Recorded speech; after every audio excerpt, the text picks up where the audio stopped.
What to do, everybody, and welcome back. Forgot to put this little overlay on here now. It's so much to fucking try to work with on this thing now, dude. Dear God, I wish I had things like closer. Like you have to keep scrolling and try to. Yeah, it's not very well put together. It's not very well put together. But anyway, guys, what's going on? It's your boy Nat, and welcome back to the Film Cave, episode number number 59. That shit does hit pretty hard, doesn't it? It's good, man. It's really good. Makes me feel good. It does make me feel good. I'm excited for it. Damn it, I should have got me a drink. I was gonna make myself do that. Sorry. It's your boy Knight. What's up, everybody? Logan here. Big show. Wasn't expecting it to really be as big of a show as it is, but I'd forgotten about Oscar noms, and then we had a little bit of Lightyear, and so it's gonna be a good one. I'm excited. Bit of everything. I'm very excited to dive into it. I hope you guys are. Thank you again for joining us. Welcome if you are new. If you like what you see here, if you enjoy our conversation, our banter, our interactions, whatever it may be sure the simplest way, the easiest way, but most importantly, the cheapest way to support us. Hit that subscribe button. It's simple. It's easy. You're watching us live, watching us on playback. We appreciate you being here. We thank you ever so much, and we hope to see you again. Yeah, that's what I gotta say about that. This music is mellow as hell, man. It's good. It's good. Really good. I need to make sure. Can the people in the chat just let us know if the volume is good? Is the volume too high or something? I could just have my volume up higher in my headphones than last week, and I not know it. But I just want to be sure that we're not not being, and people aren't able to hear us or something. Blasted the whole time. Yeah. Like, what the fuck are they saying? We're just mouthing. Yeah. Like, is our sound on? I don't know. Probably. Our music is just great. Yeah. I need to do that. See, they even put that on it. They need to have like a short, condensed. Right. It's not very put together. It's not very put together. But I'm gonna see if I can finagle some shit around. Who knows? But anyway, we got a lot of shows. So let's say we get to it. How about you, sir? Thing, man. I'm ready. Let's do the goddamn thing. So for those of you who don't know, me and Logan are a couple of fucking nerds. A couple of fucking nerds, man. Which means we love talking about film. We really do. We do it any day. We geek the hell out over it. All kinds of good stuff. Sometimes the other things in the world we like to talk about. Other genres, other fields, other specialties, whatever the hell.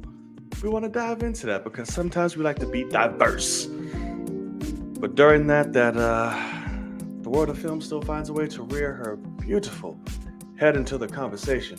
Because why, sir? Tell the people where they at today. She's a jealous ass bitch. Not as aggressive as I thought, but no, I'm pretty happy right now with what we got today. We'll talk about it. That's very true. We like to call this here segment Out There in the World. Yeah. Snap your fingers in the world. Yeah. Snap your fingers in the world? Absolutely. Get the snapping, man. Absolutely. I bet that looked amazing in a square. But so there's a particular fashion in which we do out there in the world. We like to go about it. Some of you know, some of you don't. For those who don't, you want to kindly tell the people, Sir Logan, what kind of fashion we go about out there in the world. You do the honors. That would be the Film Cave Zone traditionary fashion. You goddamn right. Sorry, just fixing my mic here. You make sure you get all of me. Sounds good with the music. It's so metal. It's like I don't know. Sounds better. I don't know how to describe this song, but I just fucking loved it. Yeah, I do too. It's pretty great. And damn it, I want a fucking drink. Run and go get you one. I can. What else are we doing? I don't know. Would it take you a while? No, my fridge is right there. So fuck it, I'm gonna do it. Keep the people entertained. Yeah, I we got you. want to be an alcoholic. Yeah. Right. What's up? We got Brooklyn. We got Ronan. We got Kevin over there on Twitch. What's up, man? Good to see you again, Brooklyn. And Mr. Kenya over here, Devin. What's up, man? One day the bots will move. I highly doubt it, man. This guy, I don't think he's a cooker. I really don't. And Eric, what's up, my boy? Hopefully everybody's doing well. We're getting the thing going. He got a little jealous because I have me a little glass of red wine right here, and so he's going to get himself a drink real quick. So, everybody, go ahead and go get your drinks now. We're not trying to get drunk over here. It's a Tuesday, but hey, let's just kind of have some good times. God damn, you actually just got like a drink to mix. You got like all these ingredients and shit. I did, yes. What you got? So I got me some fruit punch. We're not sponsored, but if you would like to try Tropicana, please do. Our inboxes are open. Oh. And a lovely Terramana. Oh my god, you fucker. Killer, yes. I didn't know people actually bought that shit. Hell yes. John looks like he drinks nothing but Tito's. Bro, you were not wrong. Before Terramana came along, you were a Tito's guy? I was a Tito's guy. I'm like, listen, I ain't trying to do nothing too crazy. I'm not one of those brothers that love Hennessy and shit. I'm good. Yeah. I'm good. But while I have my little mixer, good sir, in our tradition A fashion, I'm gonna let you do the honors. What do you got? Yeah. Well, so the first thing I kind of wanted to talk about was what happened today, what came out today, or whatever you want to call it, was the Batman, and we got our incredible. Yes. We got our tickets for the early screening, the Tuesday before IMAX only screening. Yes. And I just want to kind of call out, for the people that didn't really know what was going on today, because I'm gonna be honest, I kept that shit a secret until it was time. As you should. Because hey man, at the end of the day, you take care of the people that are around you. And so I sent my boy over here text, and that was about fucking it. That was it. But so for anybody that doesn't realize, they released this banner yesterday. Yeah. For the Batman. It has IMAX in it. I was like, I sent it to my cousin, and I was like, I'm gonna be honest, this doesn't do much for me. I was like, kind of ugly, whatever. And he was like, yeah, but zoom in on the middle, and there's a link hidden in the middle of that image. Oh. And so that is how we knew about the screening. And that is why people... That's actually really cool. So that's why it's like fans only, like you had to be fucking digging into that image to see it. And that link takes you to thebatman.com/IMAX, which is not... If you go to thebatman.com, you can't get to it. It's just that direct link. And it listed off all the theaters that we're going to be doing it across the country. So fucking awesome. I got 7 tickets, and I'm sure I'll fill all those motherfuckers. So Kenya's coming. That's insane. My cousin is driving. My cousin's in college. He's gonna drive. He's gonna go to class, hop in his truck, drive 2 hours or hour and a half, whatever it is, to my city to watch it, and then hop right back in his truck because he's got class in the morning. So real OG. That's hilarious. I mean, I fucking love it. And they released it early, motherfuckers. That's the other thing. I was fucking ready because AMC does that shit. AMC is struggling, and so there's other there's Cinemarks and shit on that list of other places that IMAXs are, but AMC is they're bankrupt and doing so not good that they're like, if we release early, people will buy our tickets first before Cinemark, if they have those options. So like, at least give a warning, like, hey, Early notification, none of that shit. So I was checking them hours before. I just kept going in, refreshing, and then all of a sudden, was it about for you? It'd be 11:50. Yeah. I mean, I think they went live 11:50. So that would be 10:50 my time. And sure enough, all of a sudden that little bubble was lit up, and I was like, "Fuck!" I was like in the truck. I was in the truck with I was at a client in their office, and I just checked the fuck out. I was sitting there like, I'm just gonna mess with this again. That's what happened last time. Yeah, that's what happened with oh my god, with Avengers Endgame. I still remember. I remember exactly where I was, and I was there today. I was standing in that same office, but not for this, not for the tickets though. But yeah. So you got your ticket at the best theater there is, dead center. I mean, I got nervous because when he sent that, went to the link, and I only saw like Albany and some other shit for New York, and it just kept going. I was like, wait, are they not gonna? They can't not show it in right. New York, right? And then it finally came. I was like, oh, thank God.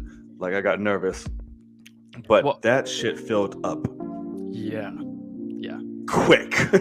That's what's so funny. Damn. Is if I go to mine right now, like I'm in a small town, like generally speaking, like I'm in a small town, and so mine is still not filled up. Oh my shit! So I sent you to pick mine. So this is what mine looks like right now. Okay. So obviously that's a lot of people, but like if I go over here to Dallas, like the big IMAX in Dallas. This mix is disgusting, by the way. This juice was not working. But this is the one in Dallas. I needed my lemonade. Oh, shit. Only the front rows. Yeah. Like, that's it. And so that just shows you, like, I'm actually pretty lucky when it comes to the... But, like, it was kind of terrible. But, like, I had a tweet ready for after I got my tickets. And then I tweeted out, like, hey, they're available. But like I ain't fucking around till I get mine. And like I texted a guy that I know that goes to the same theater as me, that I went to high school with, and texted him, and he was like, "Oh shit, are you serious?" He had no idea, and so I sent it to him, and he was like, he literally said, "You saved that man's life." He said, "Tell Hannah, too bad, you're my Valentine this year." He was like, "You just saved my ass." Like he was like, "That's all," because he had no idea. So all right, and we get a free comic book. I'm here for it. So yeah, and that's the Long Halloween, I believe, is what we get. And, is it? Okay. Yeah, and that's the thing. So it's the Long Halloween. Just the cover is like customized to like look like the movie, but everything else is just the normal comic. Okay. So it's nothing too crazy. I won't hold you. This has to be, after The Dark Knight, one of like the best Batman, if not just marketing campaigns in general. Oh my god, it's been fucking incredible. Like, yeah. And I'm loving like posters, like regular ass posters, but shit is just hidden through them, like all over. Fucking blacklight shit. Yes, I'm like, in the posters. Yeah, unbelievable. I mean, that's also a theme in the movie that happens. A lot of blacklight shit. So I'm like, whoa. I love the determination. That also does tell me, like, WB says, no, this movie's gonna make a shit ton of money. Just put the money into the marketing and we'll be fine. You know, like, so that means they trust it. Probably a pretty good movie. Okay. Small town in the grand scheme of the fact. Look, did you just see the theater? So yeah, we have 150,000 people in here. That ain't Dallas. Damn for sure ain't New York City. Right. I mean, you gotta look at who we're talking to. Compared to others. Yeah. I mean, he's going to fucking AMC Lincoln Square. That's a tougher seat to get. Yes, it than is. Good old Waco, Texas. Yes, it was an old Starplex Galaxy. That should have you fucked in 2 minutes. Yeah. It's like, oh, done. It's like, no. Yeah, it's very capable. Yeah, no, it's. Ooh, yeah, you ever been to New York, Kenya? I don't know if he has. I could see him being a traveler. But yeah, man. So no show on the 1st. Yes, no show on the 1st, y'all. So just so you know in advance. Maybe we could do one on that Wednesday or something. I don't know. Depending on what we're feeling. But too busy blowing our bat load all over the place. Well, that's hopefully. great. Hopefully. But it's definitely got me very hype. I will say that. The Yeah. more and more shit releases, more and more I'm like, okay, it's starting to sink Yeah. in. That it's a Batman movie. So regardless, all that shit put aside, I'm like, I'm about to go see fucking Batman. Yeah. That's so fair. yeah, absolutely. New York's pop is rats. What? Your population. Yeah, that's. I mean, you're not wrong. I can't argue that. I can't argue that at all. But okay. So yes, the Batman. Excited. Yeah. I do have another Batman thing, but we'll make it the cool. next topic. No, go ahead. What you got? Okay. So I got quite a few little things here. And I think I know what you're going with the other Batman topics, so I'll save that for you. Michael Jackson's finally getting a fucking biopic. Correct. So that's cool. It's about goddamn time. And it's not some stupid ass Lifetime. It's not some BET shit. So I'm like, thank God. The estate finally gave permission, the blessing to do it. I'm very curious how they're gonna do it, and how they're gonna go about it, and who will play them. Because that's an Oscar role right there. I mean, depending on what kind of story of his life they're trying to tell, I mean, for sure. Right. There's a lot to go for that. So I'm excited, as a ridiculously stupid, gigantuous Michael Jackson fan. This excites me. I just don't know who they'd pick. They probably would have to get an unknown, to be completely honest with you. We'll see. Who knows? Just go get Denzel Washington or some shit. I was about to say, just have Rami Malek come do it again. Freddie Mercury, and then just put on another fake nose or whatever. So we need you to come back and play Michael Jackson. Yeah, just he all around there, bud. Right, absolutely. Yeah. But yeah, go ahead. What you got? Okay, I don't know if this is what my topic is about this book. So then no, I lied. Okay. So this is the prequel book to the Batman that I picked up last week. The day it came out, I went to Barnes & Noble and I walked in there. This is technically a children's book.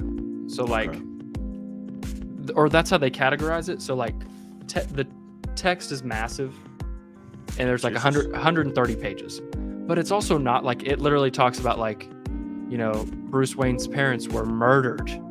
And it's oh shit, yeah, so I don't know what kind of kid they're going for, but I guess reading level. But I just kind of wanted to say, it was $10, and I'm so hyped for the movie. This, just getting to kind of learn more about.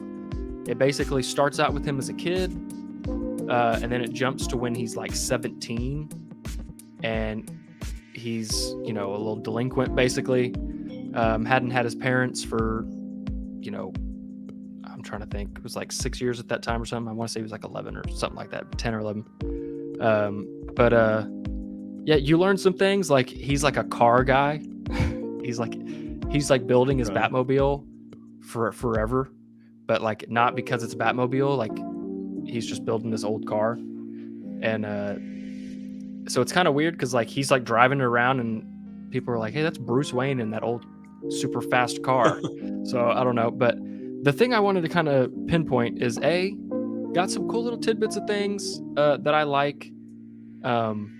Definitely for you, what I'm worried about is this is not a Bruce Wayne that's he is 0% playboy.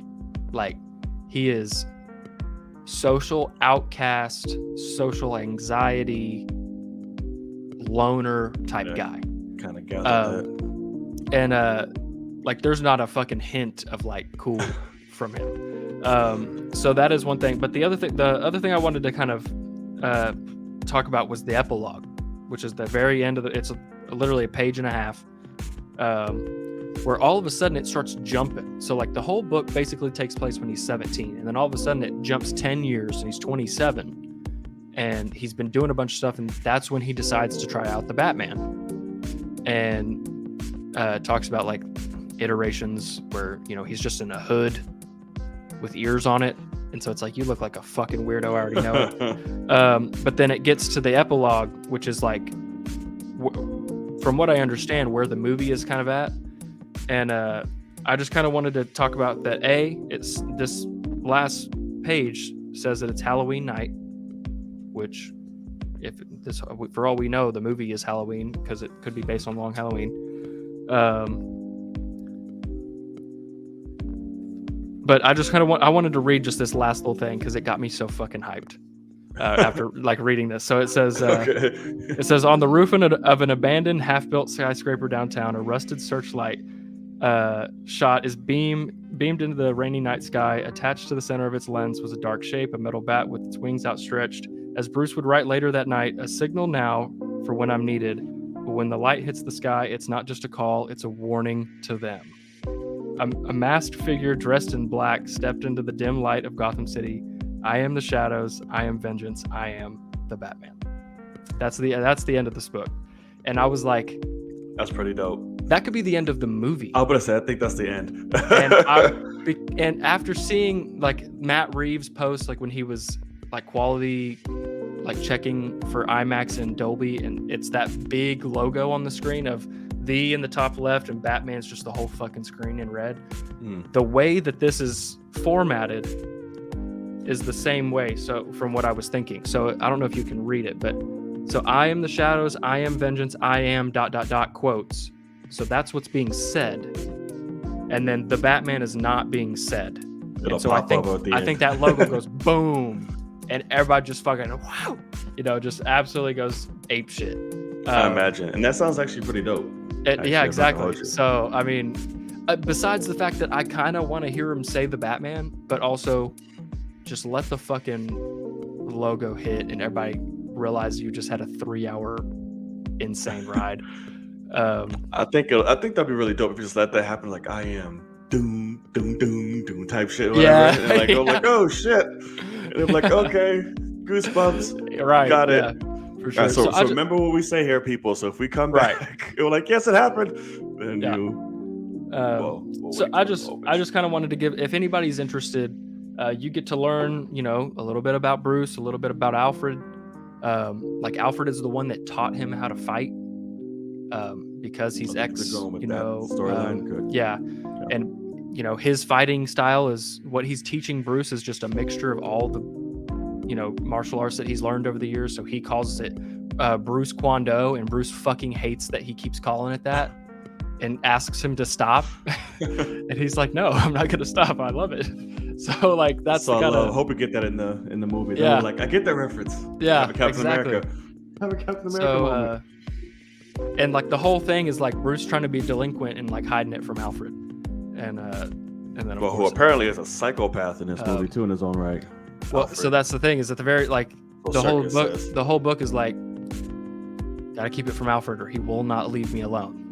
Like he'll be on my ass basically. And then of course the end of the book he's like, Alfred's like, I've known everything you've been doing. Like it's my job. Like it's like my only responsibility is you. Like it's like, you think I don't know what you're doing? So right. So I like that though. But yeah, just wanted to give a shout out to the book. Well, hype, heard it. So might as well keep on with that train a little bit where at least I thought you were going. We got a little preview, well not a preview, the whole thing of Riddler's theme now. Oh, fuck yes. Yes, we did.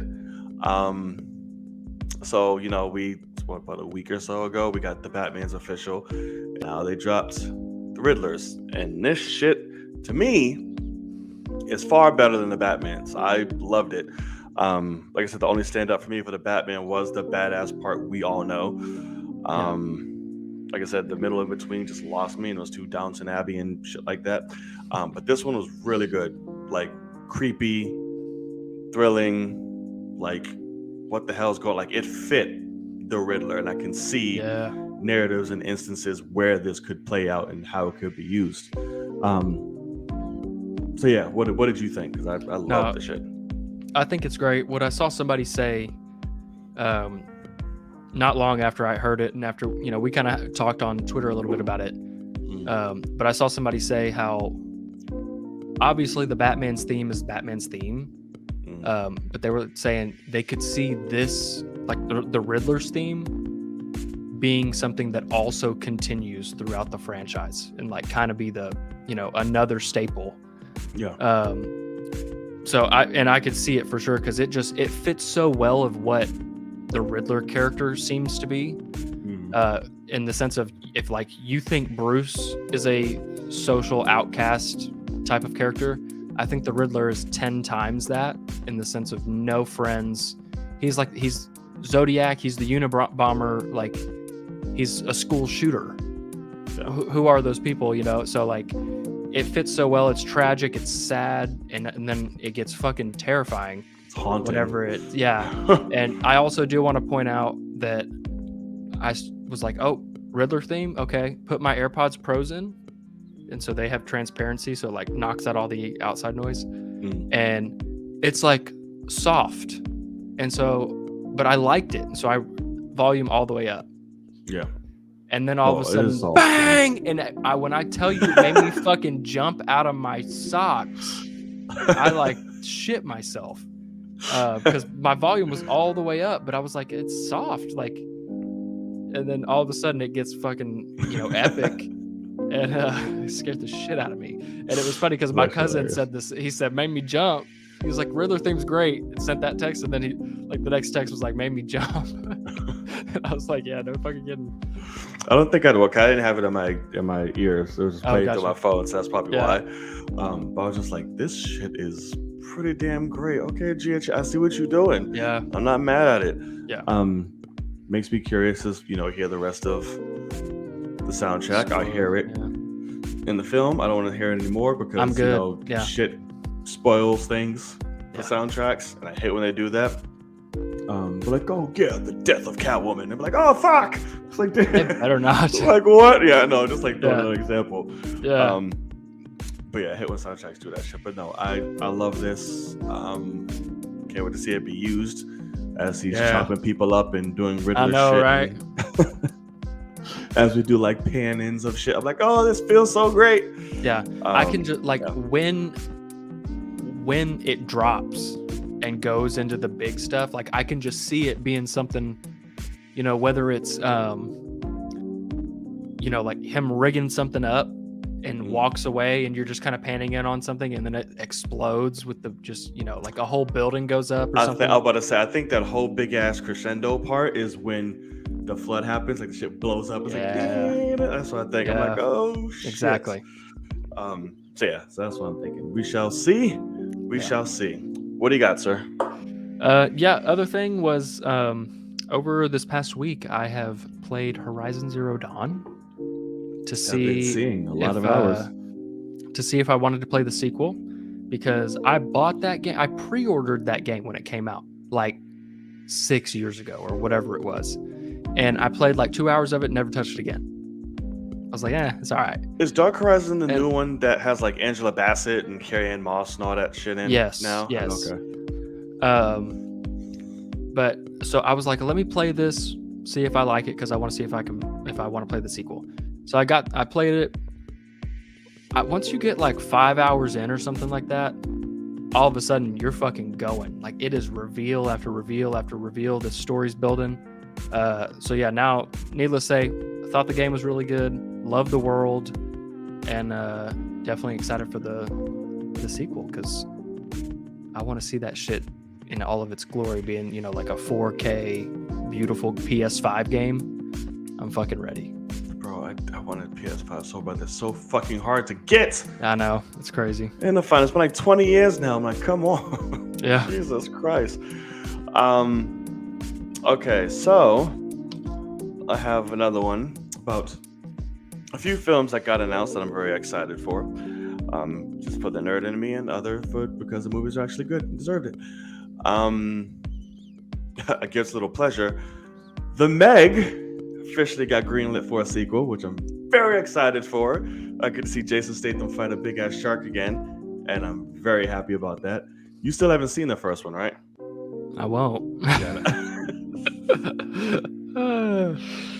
As I thought, but it's a lot of damn fun, man. I just wish it was rated R. I really do. I hope they make this one. What I will say is, I saw a part of it at my parents' house months ago, because I went over there and it was on like TNT or whatever my dad had on TV, and it was like the end battle, and I only looked at it for a second, but the shark was a lot smaller than I thought it would be. Like when I saw it, like I thought it was a shark like the size of a skyscraper, because that's kind of what the poster showed that I remember is like. Oh yeah, no, It's not that. It's not that. No. And so I was like, I was kind of just immediately disappointed. I was like, what the fuck is that baby ass thing? Like, I was like, that's the main shark. And my dad was like, yeah, you never seen this movie? Like, cause it's been on TV a million times, so he's watched it. Yeah. And I was like, no. And he's like, yeah, that's the thing. It's massive. I was like, that ain't big. I was like, so I don't know. Stupid. No, it's. What's the Meg 2? It has to be the monstrous one now, right? I don't know, but it's called Meg 2, like the trench or something like that. So that's where it came from, like a trench at the bottom of the ocean that rise and shit like that. Something about pressure and all that. It'll be an army. Like there's no stop. If it was a big poster, because that poster is effective. Like, ooh, it's cool. Like, holy shit. Yeah. That's frightening. You're just sitting there with this fucking mouth the size of the fucking Empire State Building comes at you. Then yeah, that's horrible. But there's no way to like really fight that. Well, but that's what I thought. Like, I expected the ending to be Jason Statham throwing like some sort of crazy bomb, like a nuclear bomb down its throat, and like having to get behind the shield, and like, I just immediately saw that, and like, be fucking dope. I mean, if Moonfall can get made, why can't Jason Statham throw a nuke down a shark's throat? That's very true. I would want something. It'll be better than Moonfall. I guarantee it. Yeah. Because Jason Statham punching a shark in the fucking face, I'll take it anytime. There you over go. a Roland Emmerich movie. It's thoroughly more entertaining. Yeah. Which I'm glad his movie is suffering, because he wanted to be a jackass and say some dumb shit about original movies, and he hasn't made one in 20 years. Yeah, I know. What the fuck is he thinking? And now it's failing because guess what? It's not original, fucker. Yeah. Sorry. Excuse me. I digress. Yes, John and his monster movies. I grew up on that with my grandfather, man. I can't. It's embedded in me. And Deep Blue Sea was great. That's my childhood right there. Yeah. That's like one of the first ones I can remember like having nightmares about. Really? Nightmares? Well, because I was a kid, and like when that thing reaches up and grabs, who was it? Samuel Jackson? Yeah. And we are but there's not like gonna fight anymore. and there's like a bunch of blood in the water. Like when he goes, and I was as a kid, I was like, oh fuck, I'm never getting in the ocean again. Of course that's not the case, but like it's fucking terrifying, as a kid to see that shit. Yeah, you think if you go swimming, you think a bunch of genetically enhanced super smart sharks are gonna fuck you up. They're gonna come over here and fuck me up. No, absolutely. But yeah, great movie. All right, what else you got? If anything. Yeah, I think I'm good. Oh, cool. So, Scream 6 got greenlit, which I'm also very excited for. The first one. The fifth one was greatly successful for what it did. There's like, let's keep it going. It films this fucking summer. I'm like, damn, like that's very fast. Which it kind of worries me at the same time. So I'm like, look, unless you already had a story through line planned out, that's a quick script. That's a very quick script, and these aren't the movies to do that with. Right. Just because it was successful, don't be like, okay, pump it out fast. Yeah. Don't fuck up or risk what you have just to, get it out there quicker, make a buck off it, So that frightens me a little bit, but I'm very curious where they go. But I hope they kill the main girl. Okay. Kill her in the opening scene and make her sister take over and make it be a revenge thing. I don't know, because I can't take another movie with Mrs. Bland, flat actress person. I can't do it. So we'll see. All right. Let's hope. All right. And lastly, something which came out of nowhere, but I thought was brilliantly executed and was really, really cool to see. Netflix dropped their little premiere, whatever you want to call it, thing, where they literally previewed every single fucking new movie that they have coming down the slate, but they made it very interactive. Right. Yeah. I'm like, all of this shit is coming. Jesus. Yeah. I loved it. Like, we had Night Shift, Jamie Foxx, I don't know what that is, but he's fighting monster things. Jason That's Momoa's the thing. one I didn't give a fuck. Oh, that's I'm not watching either. Though. I'm watching that.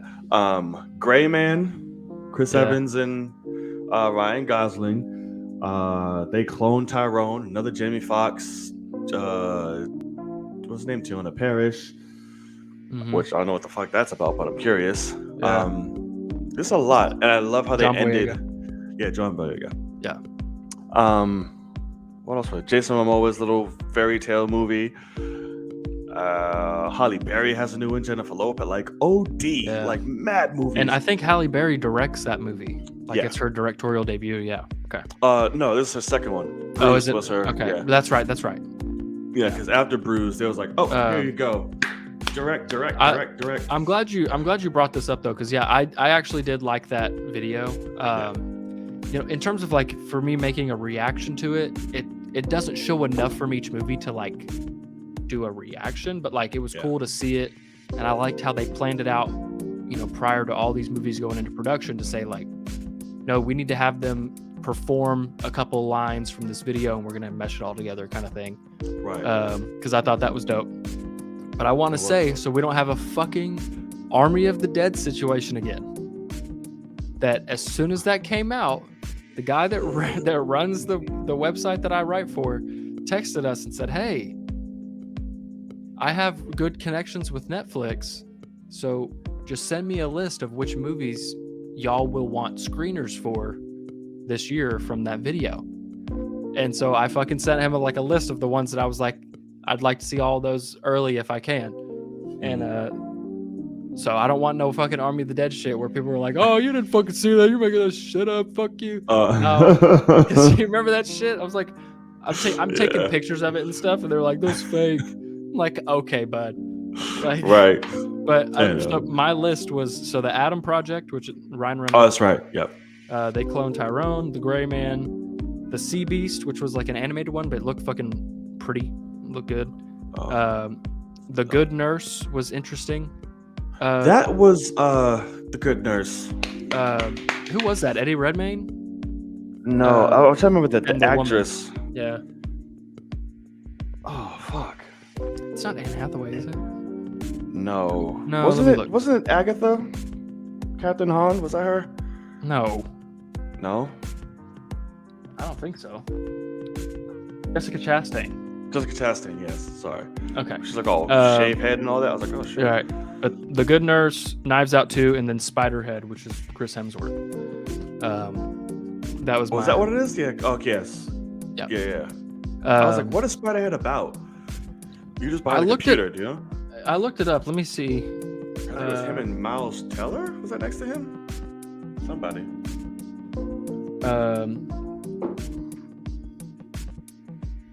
Oh, it's based off of a story, like a book or something.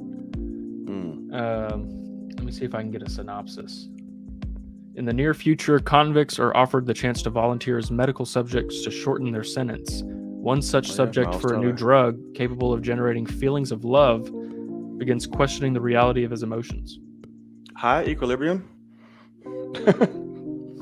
Cool, got it. I want to watch all of them. I don't care. I'm watching all of them. Well, for me, as someone who literally has not found a Netflix movie that I enjoy yet, in a lot of ways, this does get me excited. Because they look good. This actually looks like some movies that had some thought put into them before going into production, and stuff like The Gray Man. I'm hoping that's good, being from the Russos, things like that. So I'm excited. I have No Extraction 2. I was surprised about that. They've been filming, so I'm surprised I didn't do that. Interesting. Yeah, so I was like, oh, okay, but I got giddy as fuck when they ended with Knives 2. I'm not gonna hold you, the whole zoom out and then fucking it's fucking bringing it back. I was like, oh my god. Yeah. I was like, there has to be a stinger. What's it gonna be? And it was Knives Out 2. I'm like, it's great. Yeah. Have I tried The Irishman? Fuck The Irishman. That movie is dog shit.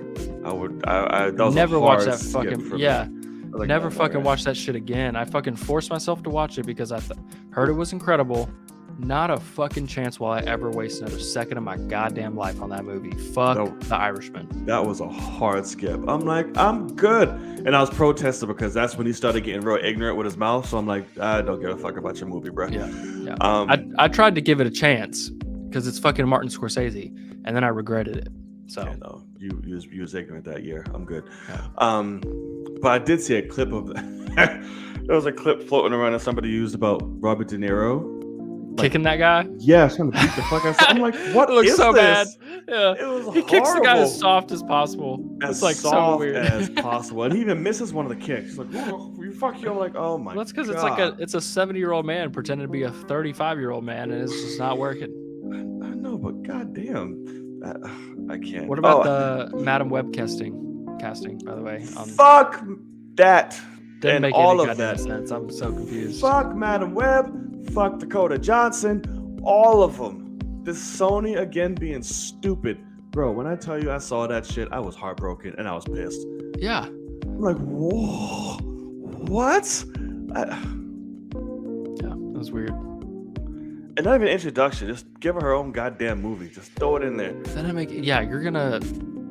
That's not gonna do very well. I mean, what? Yeah, I don't know. I hate Sony. God. But no, it's trash. I'm sure, Kenya, are you very happy about this? I have a feeling you are. Yeah. Hell yeah, man. I love her ass. You didn't see 50 Shades of Grey? He's like, you didn't see her having sex? Wow, you didn't see them titties, man. I'm like, oh my God. No. I actually have not seen those movies. I didn't see her niblets. I've not. I'm okay. Yeah, I'm good. You know, she doesn't work standalone. And doesn't work when it's Dakota Johnson either. But I hope she has to back out due to scheduling and then get somebody better. That's what I'm hoping. Do I have anything else? You have anything else? That's it for me. Well, that's it for me too. We covered a lot on that one. I like it a lot. So guys, that's going to do it for Out There in the World. If there's anything you felt like we missed and you want us to continue in conversation, please do so in the live chat and or playback. We always look at the comments. We're happy to keep the conversation going. And of course, I forgot to mention this in the beginning, but we'll dedicate, last, 10 or so, 15 minutes at the end of the show specifically for you guys. So please let it be known in the chat and we'll be sure to get to it at the end. Okay. It is time to get into our main topics of the night. Let's do it. Oh, and also, be sure to subscribe if you made it this far. Subscribe. Yeah, subscribe. All right, so, speaking of Chris Evans, we got a nice little trailer today, and it's one I'm very excited about, and that's that Buzz motherfucking Light. Yeah. Dropped a full trailer. I watched it right before we started taping. Yeah. Going live, whatever you want to call this shit. I loved it. I'm here for it. It visually just looks spectacular. Chris Hemsworth looks like he's having Hemsworth? great ass time. Did I say Hemsworth? Yeah. Oh shit. Evans. Sorry, there's too many Chris's. I don't know what's going on. I know. Too many great Chris's out there. Right, absolutely. Just having an amazing time. We finally got a look at Zorg. And a whole bunch of other peeps. And just got confirmed that Taika Waititi is in this. I don't know who he's playing. But he's in it, so I'm happy. Yeah. Maybe he's Zorg. And we just don't know. That'd be funny. That would be funny. Like, hey man. Yeah. My name is Kog. My name is Zog. My name is Zorg, and I'm the ruler around here. And I shoot tennis balls. Right. I have this giant spaceship. I'm gonna take over the world. Do you want to come? No, I don't, sir. But no, go ahead. What did you think? I saw the trailer as well. I'll be honest. So I watched the teaser right before I watched the trailer. Okay. And it was funny because I watched the teaser, and it's got David Bowie, Starman playing, fucking incredible. Yep. And I was downloading the second one, and on the website that I get like the ProRes quality versions of these trailers, it said next to this new one, it said like, be advised, like basically saying like, hey, don't redistribute the music in this or you could be legally, attacked kind of thing. And I was like, oh wow. I was like, I wonder what song they used for this one. And I literally said, like, in my video, I brought it up because I was like, hey, I don't know what's about to play in here, but if I have to mute the trailer, that's just the way it's going to be, And I was like, and also, I don't know what could be better than Starman because it's fucking perfect. And then it's the exact same rendition of Starman, like almost all the same, like exact same bits are in it. And I was like, oh, thank God it's fucking Starman, but like also it is weird that the trailer really didn't show too much, which I'm not mad about. Right. But like it didn't show much more, and same music. And so I was like, this kind of just seems like a trailer where they're like, hey, look, we don't want to spoil this thing. We know people are going to come see it. Just give them a little bit of the same shit you gave them the first time and move on. And I'm okay with that, to be honest, because I want that theatrical experience. I want to see this fucker in IMAX because the visuals really do. The colors, when he's fucking flying in that ship. Oh, yeah. And all the colors are hitting him. I'm like, oh my God, this is fucking beautiful, man. A whole uniform for 4 minutes. Yeah. Of travel. So yeah, I dig it. I like what we did get from this new one is it seems like, the civilization of humans is stuck on this planet, and he is, the first guy to try to get off the planet, and like, let's get these people home kind of thing. He's that, that first test pilot. So pretty cool. I'm excited to see where they get going from that. And yeah, man, that I'm super fucking excited for that. And it better not go to fucking Disney Plus. That is a theatrical fucking release for sure. Yeah. It is, and I love we got some laser action. It's pretty dope. Yeah. Like, hey! I had to make that my thumbnail picture because I was so fucking happy that they used the fucking laser, and because he literally like I watched it frame by frame, and he's sitting there like, like he has to hit it. Every time, and it's like, hey, that's awesome that they really did do that from the from Toy Story. So that's great. So now it's not a light anymore; it's an actual laser. Like, here you go. Yeah. Bitch. So I wonder if it's gonna end with like them actually like making toys of him being famous and like the first guy. And no, you don't think so? No, I think this is the movie that it's based off of. Like, so that's you just kind of just go straight into Toy Story kind of thing. You don't need to have it. You don't need to have it show it because you can just watch it afterwards. But I do. So. Maybe I do think it's funny though. Shit, I don't know. Tim Allen is the annoying toy version of Chris Evans in real world life. Like Tim Allen wishes he was Chris Evans, so I think it's just a perfect. Like Chris Evans would beat the fuck out of Tim Allen right now because he's such a he's an asshole, and so I just love that like they didn't bring Tim Allen back. Like no, they gave that to Chris Evans. His voice, we got to hear his voice in this a lot. We did. And it works so well. Full dialogue. It really does. He has a really good damn voice. You never really. Yeah, exactly. You think about that too. You sit there and listen to it now. It's like, oh shit. Bless you. I sneezed. Thank you. All right. But speaking of, I didn't touch on this really quick because you mentioned better not go to Disney Plus. Some shit that isn't going to fucking Disney Plus is Spider-Man No Way Fucking Home. That's correct. Going to goddamn Stars. I'm like, huh? Well, none of the Spider-Mans are. Oh, none of the Spider-Mans are on Disney Plus? No. I never looked. Yeah, they're Sony movies. Oh, that's right. That's so stupid. They go to Stars, and I think they go to Netflix. Oh, God. I fucking hate Sony. Mm-hmm. Just ruin everything. Jesus. That's correct. All right. Fine. Whatever. God damn it.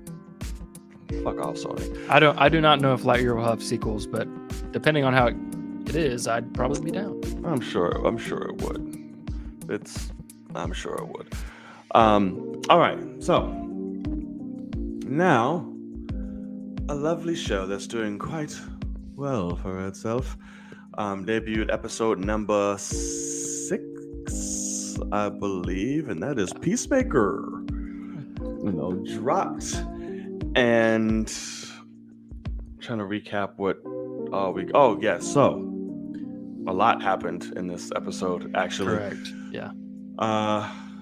Murren came clean about everything, about being a butterfly, and Harcourt already knew because no man can take a blast straight to the face and be cool. Um, which gave me one of my favorite scenes of the show, in terms of performance, from the Mern guy when he's literally explaining like this dude is fucking horrible. Like I wake up to his shit every night. Like all of that. I was like, holy hell. I liked that a lot because they were like, so you killed this guy, and he's like, I picked the worst person I could fucking find, and it's like, I love that shit because that's that's a good guy, a good butterfly person.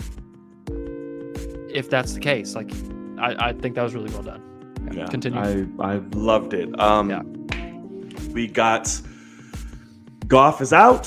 He is in. I forget her name. Well, from Peacemaker's dad, it's Ching Chong something. Chicken chopsticks. I was God, like, wow, bitch. dude. God. Are you fucking kidding me? It's like, oh, you got the translation wrong. Looks like a donkey. What is it? Like a donkey took a giant shit on my head. But yeah, so Goff got loose, because of thanks to Vigilante, which we will get to. And she literally went and got her army, recruited up. Yeah, whole police academy, like everybody. Station and the fucking prisoners just got mouth fucked to death, and that was it. They found Peacemaker's diary, which was planted by fucking Adebayo, given by Waller. So fuck you, Adebayo. This episode really made me want to punch her in the mouth. Because the scene where Peacemaker's trying to figure out what the hell's going on, I just looking at her face when he's looking at her like, bro, I thought I just wanted to punch it. Wanted to punch it really bad. And then how did it end again? They have to kill the cow. Correct. The dad got out. And dad got out, yes. And now he's about to come try to fuck his son up. He got his white dragon armor on. And but how did it end? Fuck. That's a good question. Oh, yes, by them reading the diary on TV. Right. And basically setting Peacemaker up for everything, which was Waller's plan to begin with. Once we get this job done, frame this motherfucker down and cover our tracks, get him thrown back in jail. All right. What did you think of the episode before we get into what we both want to get into with a particular character? But what did you think about the episode? Yeah, I think this episode's pretty good. It did exactly what I wanted it to do, which was explain the situation with the butterflies. Yeah. Like, because one big thing that I've been sitting there going, they better fucking make this make sense, is why did they need to go kill the senator for that whole episode? And Peacemaker freaked out, Vigilante came in clutch, and all that stuff, the end of that episode, and then they never talked about it again. And hey, we need to kill this one person, and then that episode ended with them showing that screen where they're all over the place. And I was like, what the fuck is the point of this? And they finally explain that that's Goff, and it's the fucking queen.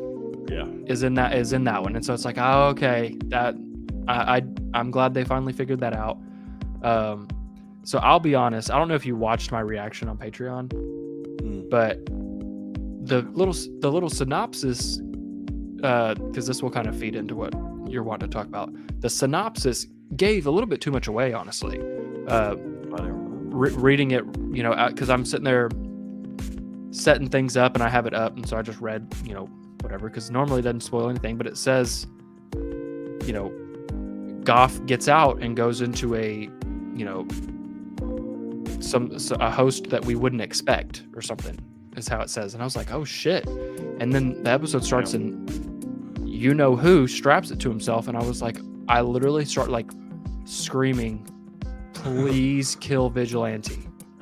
I'm like, please let it be Vigilante that gets taken over, because I think that would have been fucking hilarious if all of a sudden Vigilante goes from the character that he's been to like straight just like, I'm gonna kill you, and no emotions, whatever. Like, it'd be the complete opposite. So I was like, this could actually work and save the whole fucking show for me. And of course that didn't happen.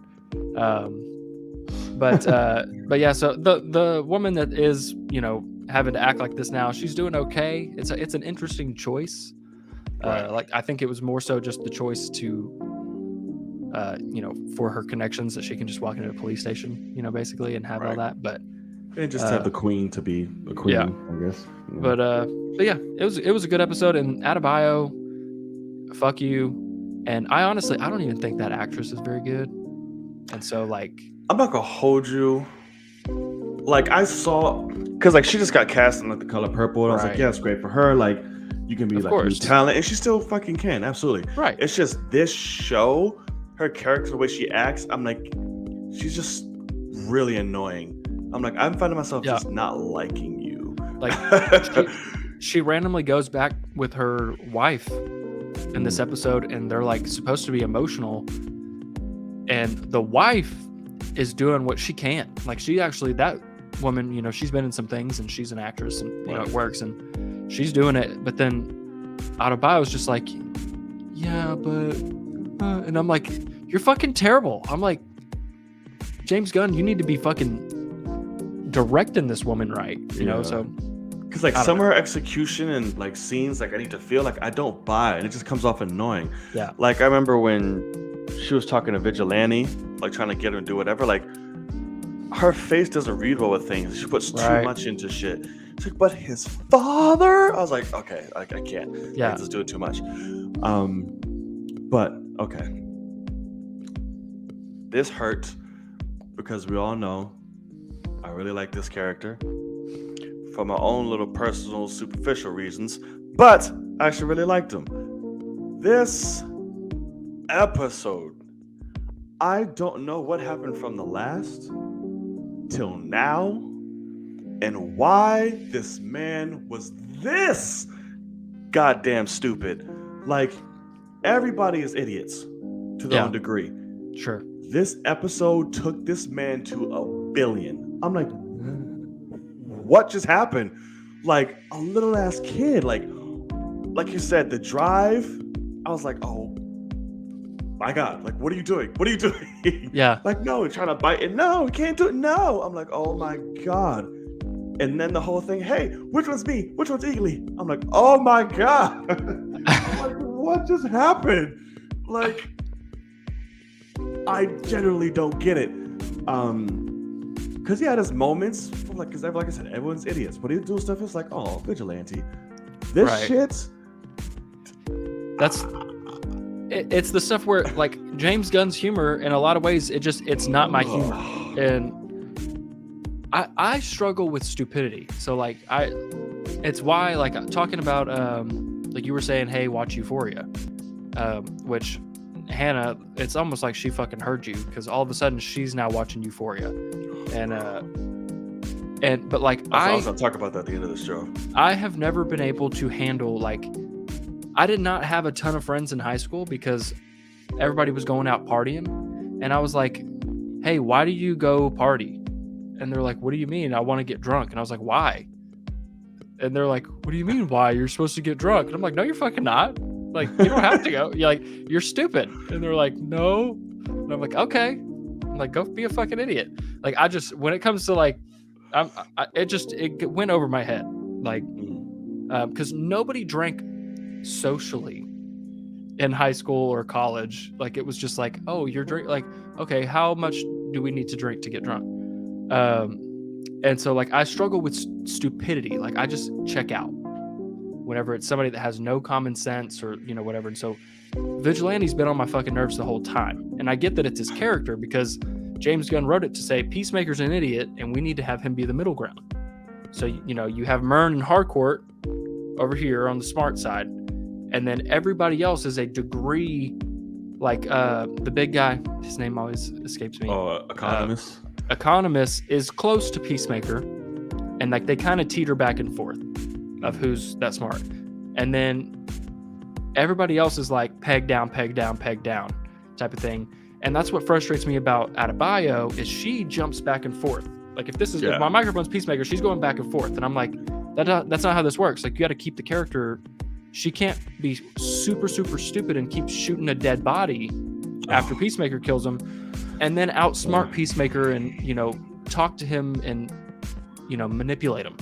That's not that's not the same person. You're writing that in a not good way. Vigilante's way down here on fucking, short bus street, and I can't fucking stand him. And I don't know what happened. Hey, Goff, what's your favorite color? Is it teal? It's like, bitch, yes or fucking no. Right. Oh, are you gonna sing us a song? I'm like, oh my god. He reminds me. Have you ever seen or heard of the show My Name Is Earl? I've heard of that. Yes. What? It's a great fucking show. Okay. But his brother in that show is very much like Vigilante. His name is Randy. Like, just so damn dumb. He'll be like, hey, Earl, did you know if you put 2 quarters together, you get 50 cents? Type dumb shit like that. I'm just like, it gets too dumb. Yeah, you're just wasting my time making me listen. Yes. Yeah. And that's what I was so frustrated. I was like, where did this jump come from? Yeah. Because he was stupid, but he was never blatantly stupid this. Correct. I was like, whoa. So I was just very confused. But it just fucking sucks, dude. I hope they change that tomorrow. Because I can't. There was literally when they're sitting on the couch talking to Goff, I was hoping Peacemaker would blow his fucking brains out because he wanted to. Yes. He was like, oh my god, shut the fuck up. I fucking hate you. And yes, I want him to at least punch him, because that's what I am not a smart human being. I result to violence pretty quick. And so if you can't understand, hey, shut the fuck up, please, and then you keep doing it, I'm gonna just hit you. Whether I throat chop you or something where you can't fucking talk for a good 30 seconds minimum. Just hit that Adam's apple and have you just choking on your Adam's apple for a second and make you, really hate your life. That would be a hilarious scene between John Cena and this guy. Just sitting there like, you gonna shut the fuck up? And he's like, I just want to know what it is. He just bang. And he's like, I thought it was gonna happen in the car. When he threw his phone out. Oh my god, that's the kind of shit that pisses me the fuck off, man. No, you can't do the tracking. Meanwhile, your phone is not fucking coded or secure, and you're chilling with it. It's a secure phone. Right. And you're just like, oh, I don't have my secure. So why don't you throw your shit out the window too then? It's like, yeah. But I'm glad that you at least kind of noticed, hey, there was this guy's overly. Oh yeah. Because it was so much of a shift. I'm like, what are you doing? So like I said, I hope they bring that back this episode. Please do. Really and truly, if you want to get to what the worst joke was with him, it was which one's Eagly and which one's me. I hated that. That is literally a 4-year-old kid who is on the spectrum. Yes, even a normal 4-year-old kid wouldn't say that. Oh my god. I was like, bro, that's what made me literally face palm. I'm like, really? Yeah. Come on. And I do think this is not the way I should think, but it could be maybe because I'm reacting to it, but also just I don't watch a ton of shows. If I go to a movie theater, I'm paying to go sit down and experience this. Good or bad, it's on me. I paid, I'm gonna sit here and I'm gonna take it. But when I watch shows at home, I have this weird thing where I could be watching anything. I could turn this shit off and turn on something better right now. And so the moments that I get in Peacemaker, like what Vigilante was doing in this episode, is I'm sitting there going, why are you wasting my time? Yeah. Cut all this out, and the pacing for this shit fucking flies, man. The episode would be so much better. It would go past us so quick, we'd all be like, oh my god, what even just happened in that episode kind of thing. But he just slams on the brakes to say stupid shit, and it takes me out. And I wish that wasn't the case, but it is the case. And but I do think similar to what Kenya's saying here, I almost think they went over the top for him in this episode, because I think the next 2 episodes are going to be, obviously dumb shit, funny stuff throughout, but I think it's going to be a fucking war. in a lot of ways. And so they're like, hey, let's get him. 3 was supposed to be like, holy fuck. Yeah. So like, I think there's going to be, there's not going to be as much time for him to be stupid, So they're like, let's get it out of the way here. And then, maybe he'll tighten his fucking grips when he sees a swarm of butterflies coming his way. But Eagly did have a badass moment. It was quick, but it was badass. He did. And we got a confession out of Peacemaker. Like, he doesn't want to kill people anymore. Yeah. I was like, okay, he said it. And another moment I felt like was kind of like, why are we here? Like, it was nice, I guess. But I'm like, the piano scene. I'm like, why are we spending so much time? He's going home sweet home. This. I was about to say, what song was he playing? Yeah, it was Home Sweet Home. And what was funny was I did not notice it in the moment, like at all. Home Sweet Home. What I'm on my way. I'm on my way. Home Sweet Home. Oh no. You don't know Home Sweet Home? No, I don't think so. No. Oh my god. It's only like an absolute classic. Probably if I heard it. Yeah, it's Motley Crue. Okay, I was gonna say I thought it was Motley Crue, but anyway. If I heard it, I would. He's playing Home Sweet Home, but I did not notice it at all. So like in my reaction, I'm literally just like, oh, he's playing a song, cool, and whatever. Everything ends. My process for doing this is I have to finish my reaction, end it, and then I take my headphones off and do the little pose for whatever my thumbnail that I'm doing, because I don't. If you ever look, I'm never wearing my headphones in the thumbnail because I pose for it after the fact. And then, but also because HBO Max is weird, I have to then make it full screen and go through it on, like, I have to go back and just let it play, and then I have to pause it, like I screen record it basically. And so I have a good 10 minutes after I finish it to where I'm actually done, and I turn all this off to start editing. I turned it all off, like I turned my desk off and everything, and all of a sudden I start singing Home Sweet Home.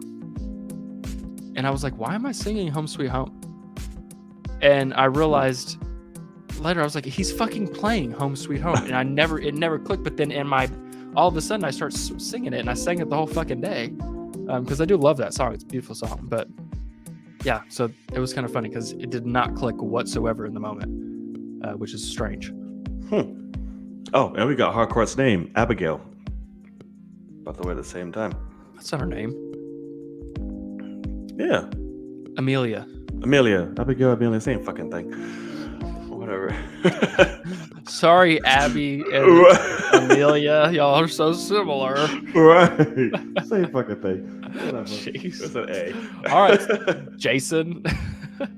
Is that you? Close enough. Oh my god. Both J's. Whatever. Oh my god. I thought it was Abigail. I couldn't remember it. I was like, but that ain't right. I was like, what is it? Well, I don't know it, but that ain't it. I don't know. Exactly. Oh shit, that's pretty funny. Sure. I was like, but no. But like I said, we'll see.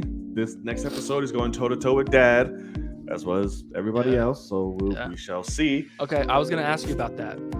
The dad makes helmets that can do all this crazy shit. Does the dad's suit do all that shit in one? I don't know, but he has a lot of shit because he's doing a lot of shit in the preview. So. Oh really? I haven't seen it. Yeah, he has a lot of stuff in there. So I'm like, okay, heard it. So yeah, they're coming to blows. So I'm very looking forward to that. Sweet. He deserves to die. So don't be no like redemption shit, daddy. No, kill him. He's not gonna kill his dad because he doesn't want to kill anybody. So I'll let Vigilante do it. Okay, Vigilante might do it and fuck up their friendship. I could see that happening, possibly. I mean, yeah, maybe. I mean, everybody else fucked up, like out of Bayou. Everybody fucked him over. Why not Vigilante? Because once he finds out what's gonna happen. I will be honest. I didn't really like the idea. So like last week's episode, I don't know if you remember, but I said this episode was made for people to love it. Like it's a feel good episode. At the beginning of it, they're all broken apart. And by the end of it, they're a fucking family taking selfies. They get a group text, all that shit, having fun. Then the next episode breaks them down again. And everybody fucks up again. and it's like even doubled down to where not only that, but now you should have no fucking chance of winning with all these butterflies. You know, basically, because that's what I was saying was, hey, butterflies. You have a team of people that's a threat to you. Don't fucking go in this human body. Just go fly at them. Y'all are much more dangerous going into them to take them out than going into a human body and getting shotgunned in the head. So like, that's true. I mean, so like a horde of people coming is a lot less scary than a horde of butterflies. You know, just shooting buckshot, you're not gonna hit them all, and they're gonna fucking hit you straight in the mouth and go in you. So That's like these people never heard of masks. Like, just wear like fucking metal plate masks. Like, all right, cool, let's go. Like, right. And butt Just plugs, apparently. A helmet, yeah. Gas mask, be fine. Right, something. I don't know. Whatevs. We shall see tomorrow what it has in store for us. I wish both Boba Fett and this came out in the same day. Make sure they give us all. Okay, well, fine. All right, so I wake up before work. I don't want 2 episodes. I'll be waking up 5 a.m. That's true. All right, so if you made it here this long, again, hit that subscribe button, hit that thumbs up, and hit the notification bell. We'd really appreciate it. And we want to see you back here next week. All right, so another show that we have that's taking the world by storm. Boba and Friends. Scared the shit out of me. Oh my God, what was that? It was John Williams playing because it was his birthday. Happy birthday, John Williams, by the way. That's hilarious. Happy birthday, good sir. Yeah. How old is he? Like 95? God damn, yeah. Oh, he is? 95? Something like that. I know he's in his 90s. Yeah, let me see. I know that. How old is John Williams? John Williams is 90 years old. He's 90. Oh, okay. Not as old as I thought. No, I thought he was already in his 90s, like past that. All right, well, Still keep very going, old. brother. Yep, yeah, still very old. All right, so Boba and Friends dropped its latest episode. And again, it's fucking great, but it has a lot of people talking, a lot of people going back and forth, and the Star Wars shit is all over the place. But we follow Mando again to what we know, the Jedi Temple, the soon-to-be Jedi Temple of Luke Skywalker, was welcomed by R2-D2, and then he's woken up by fine-ass Ahsoka, and we get to see our baby Grogu again, and it made me so happy. And of course, the new and improved Luke Skywalker. Very much improved, by the way. Very, very fucking much improved. I'm like, good God, this is gorgeous. Which had its moments, and then some was creepy, his robotic voice. Mm-hmm. Some worked. I'm like, this is really good. And others was like, okay. Mouth not matching up to the voice, stuff like that happened a lot. Yeah, once or twice the mouth thing happened, but majority was on track. So I'm like, it's fine, I'll take it. So we saw the training. Luke training Grogu. Mando says like, yo, I want to see my son. I want to give this to him, please. And in a very just disheartening moment, like he's right there. I want to see him. Yeah. I can't. God damn it. Fuck you, Ahsoka. He leaves. Grogu feels him and does the whole thing. And I was like, I just want to cry.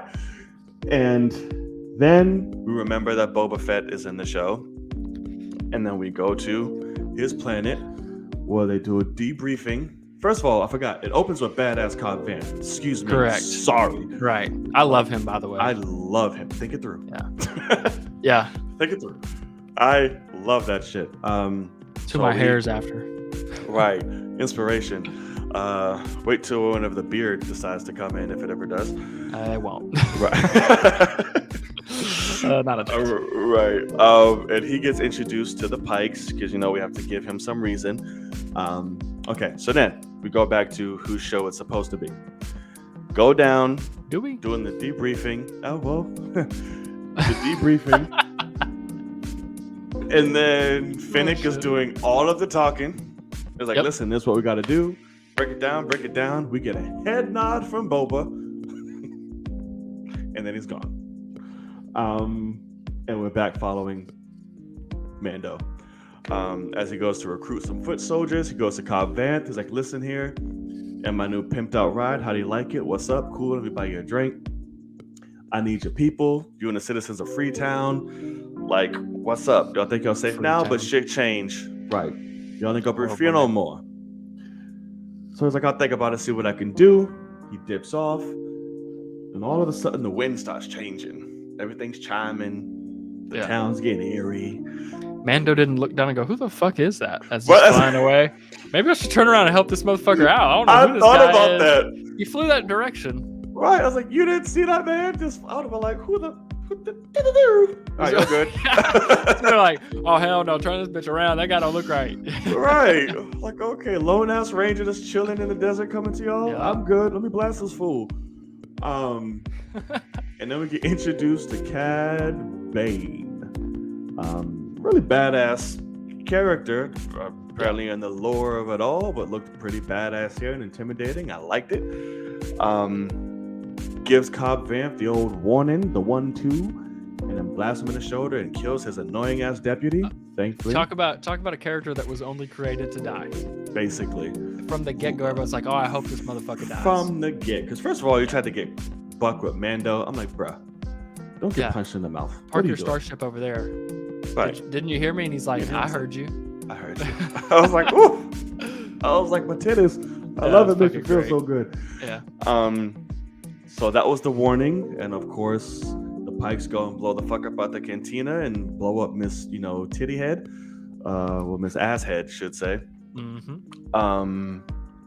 And then we go back to Grogu. Then Luke, he's like, listen, homie, if you serious about this, I need you to make a choice. You can take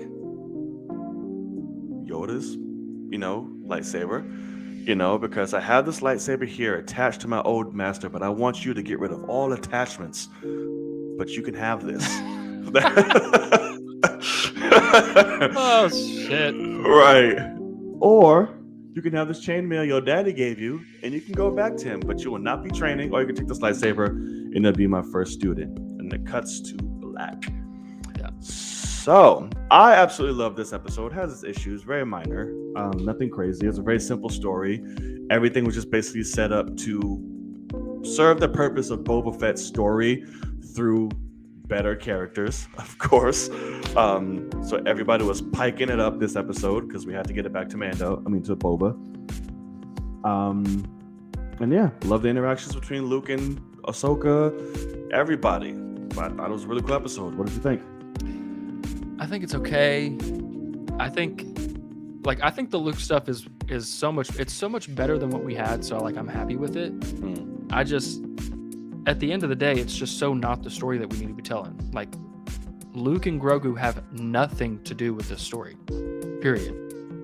I mean, when it comes to the Pikes and Boba Fett, those zero. Mandos, I guess. You don't know whose show this is now? But that's the problem. Is it's exactly what. Because that was the thing, too, is you were like, hey, I want to give you an I told you so.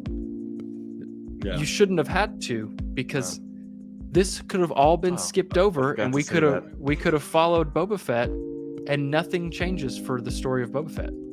And on top of that, we don't have Ahsoka cameo for no fucking reason. She is there so that he doesn't get to Grogu. That's it. Why is she there? The fact that we skip their first fucking interaction, Ahsoka and Luke, we don't get to see them meet, is infuriating to me. We could have actually got some rich storytelling, and because it or not, in her show. Yeah, but that's the point. Is we're gonna go back in time? It's stupid. I want to see some shit. I want to see Luke crying. I want to oh my god, you knew my father? Because Luke hasn't really got to talk to anybody that knew his father. Like that. Right. And like it or not, Luke is the easiest and the laziest character to write for. Going to him is such because it's a guaranteed win. Everybody immediately says masterpiece about this fucking episode. Not you, obviously, but so many people. And all you have to do is it's literally Captain America, the First Avenger, cranked to 100 instead of a 10 of oh, he's the perfect guy. That's why they took Cap and flipped him on his head, like with Winter Soldier and with Civil War. And that's why they took fucking Luke Skywalker and made him into a human being. And it's because this perfect shit doesn't work.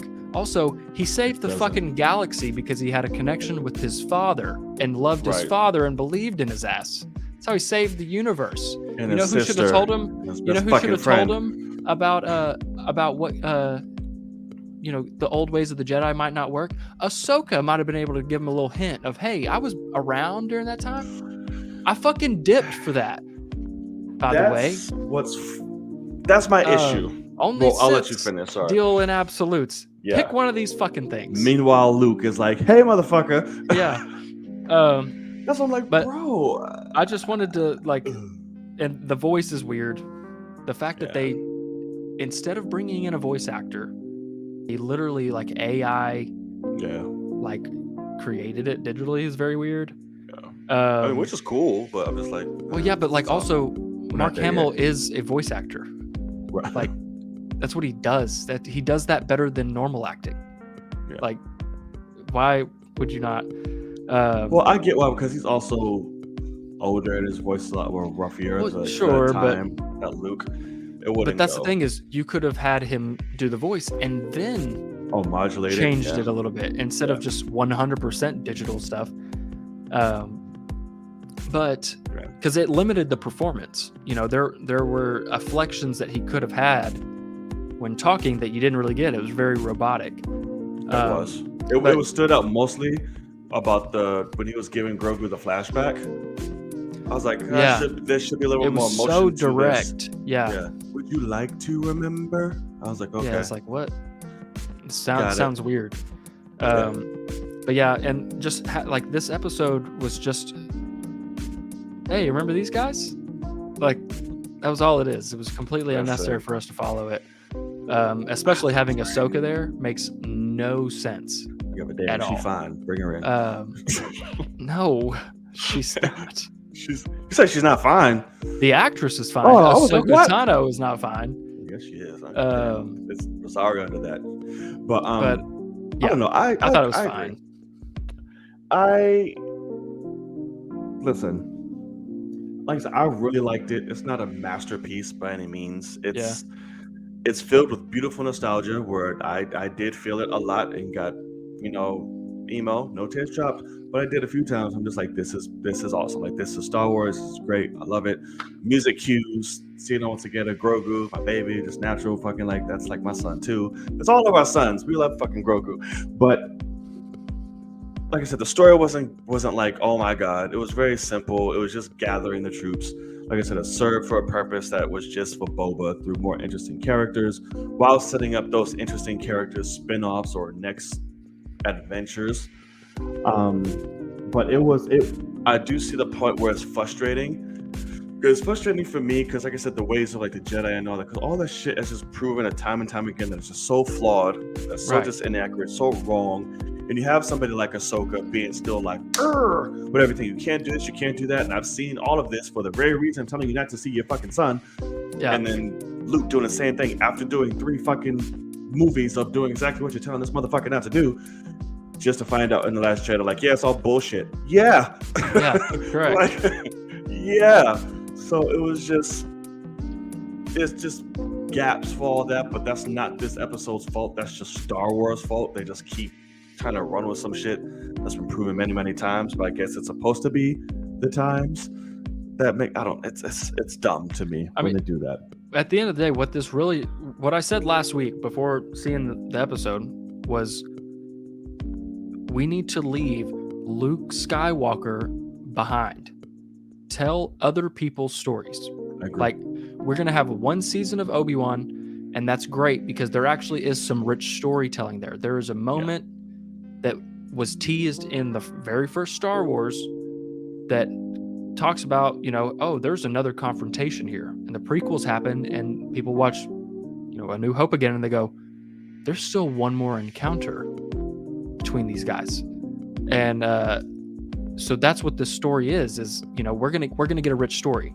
Luke's story, on the other hand, that's what the whole new trilogy was about. Luke, in the grand, really thinking about it.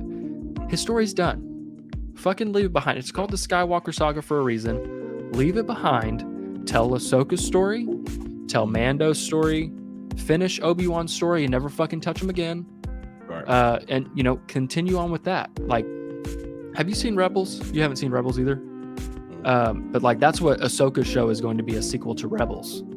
Yeah. And I think I'm just gonna blast through everything now. highly because, recommend. especially now with like these other characters showing up, like Cad and stuff like Yeah. that. I'm like, okay, Yeah. I'll check it out a lot more. So I think I'm just gonna Right. blast through this shit to be caught up in the time for Ahsoka. Yeah.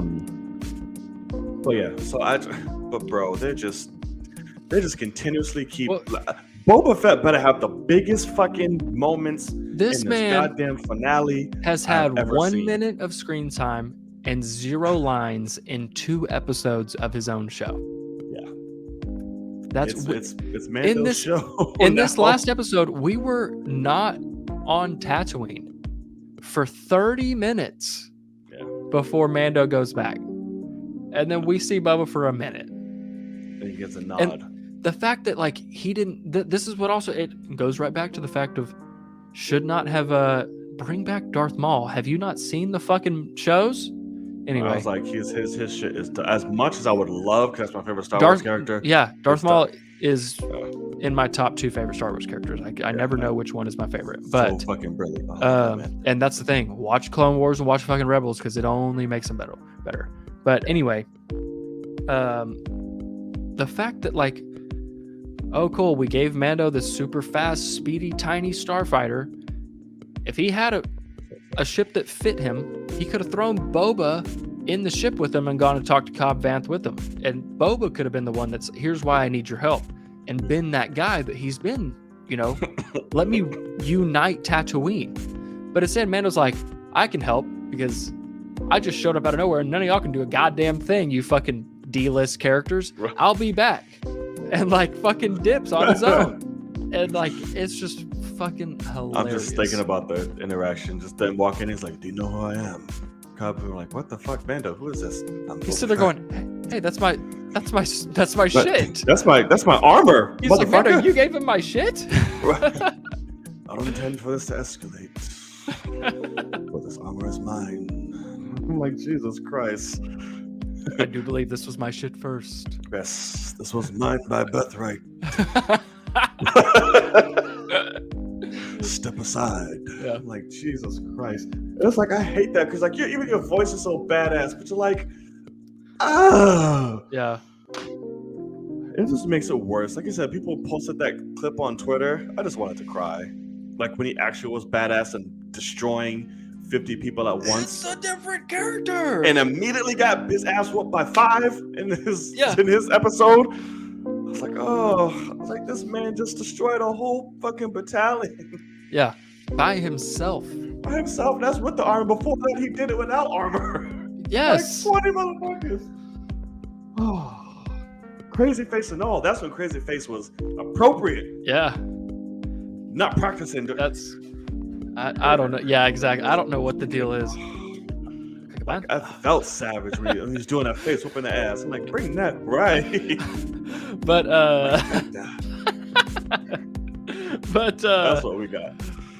But yeah, I mean, it's literally like the fact that this is a sequel to that makes no sense. We've gone backwards in his story. So I don't know. It's interesting. I don't know. That just really hurts. I do have a TikTok that I want to play that my cousin sent me like right before we started about this, and it's pretty fucking great. But it is like a minute long. So if we want to do it now, or we can wait till it's like we're talking to the chat. But it's fucking funny. Let's do it with the chat. Okay, got you. Oh God, Boba Fett. Jesus, that shit never gets old. I just Got my ass kicked. Right, I got my ass kicked. Tons of flashbacks.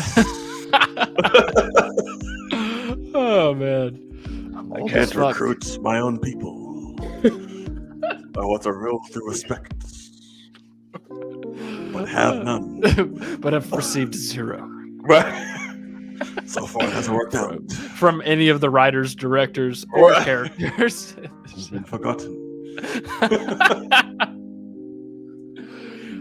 Part of me feels like I died with the Tuscans. Yes.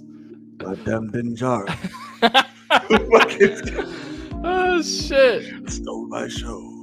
Jesus. Oh my god. And yes, Kenya, I saw that, and I still don't understand how it works. So I almost don't like it. Oh, I did see that. It's like his little flight jacket type Somehow, like, where does it come from? shit. And then the shit just fucking. Who cares? The episode was fantastic. I can disagree with you, and that's okay. Yeah.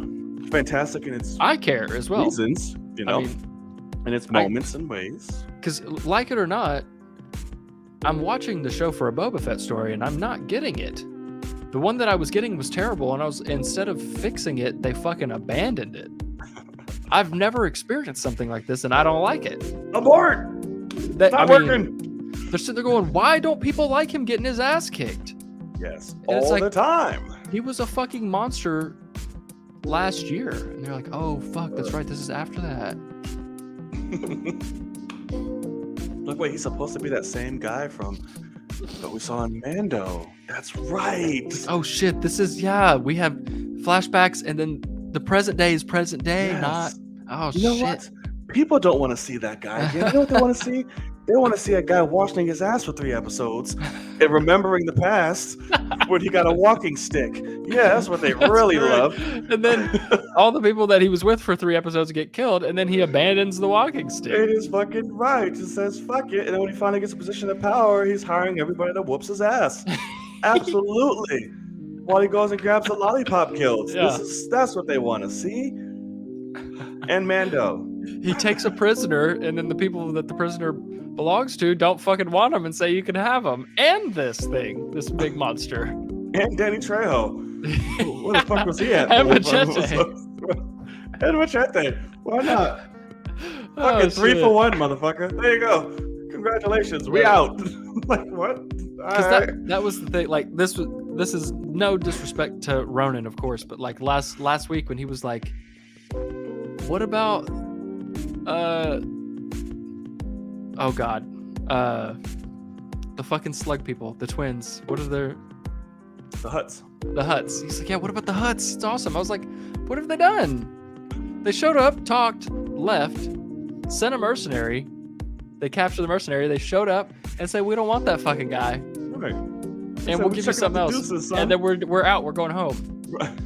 We don't want Shit's this. about to get real. Peace. Yeah.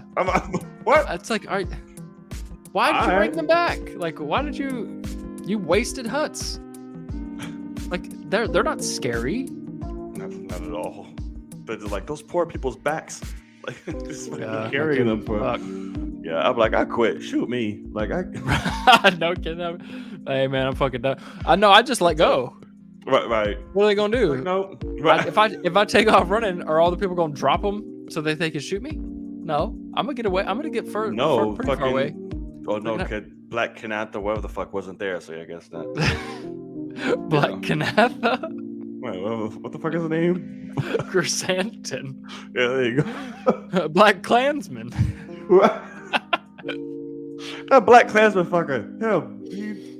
He do all the killing. Where's he at?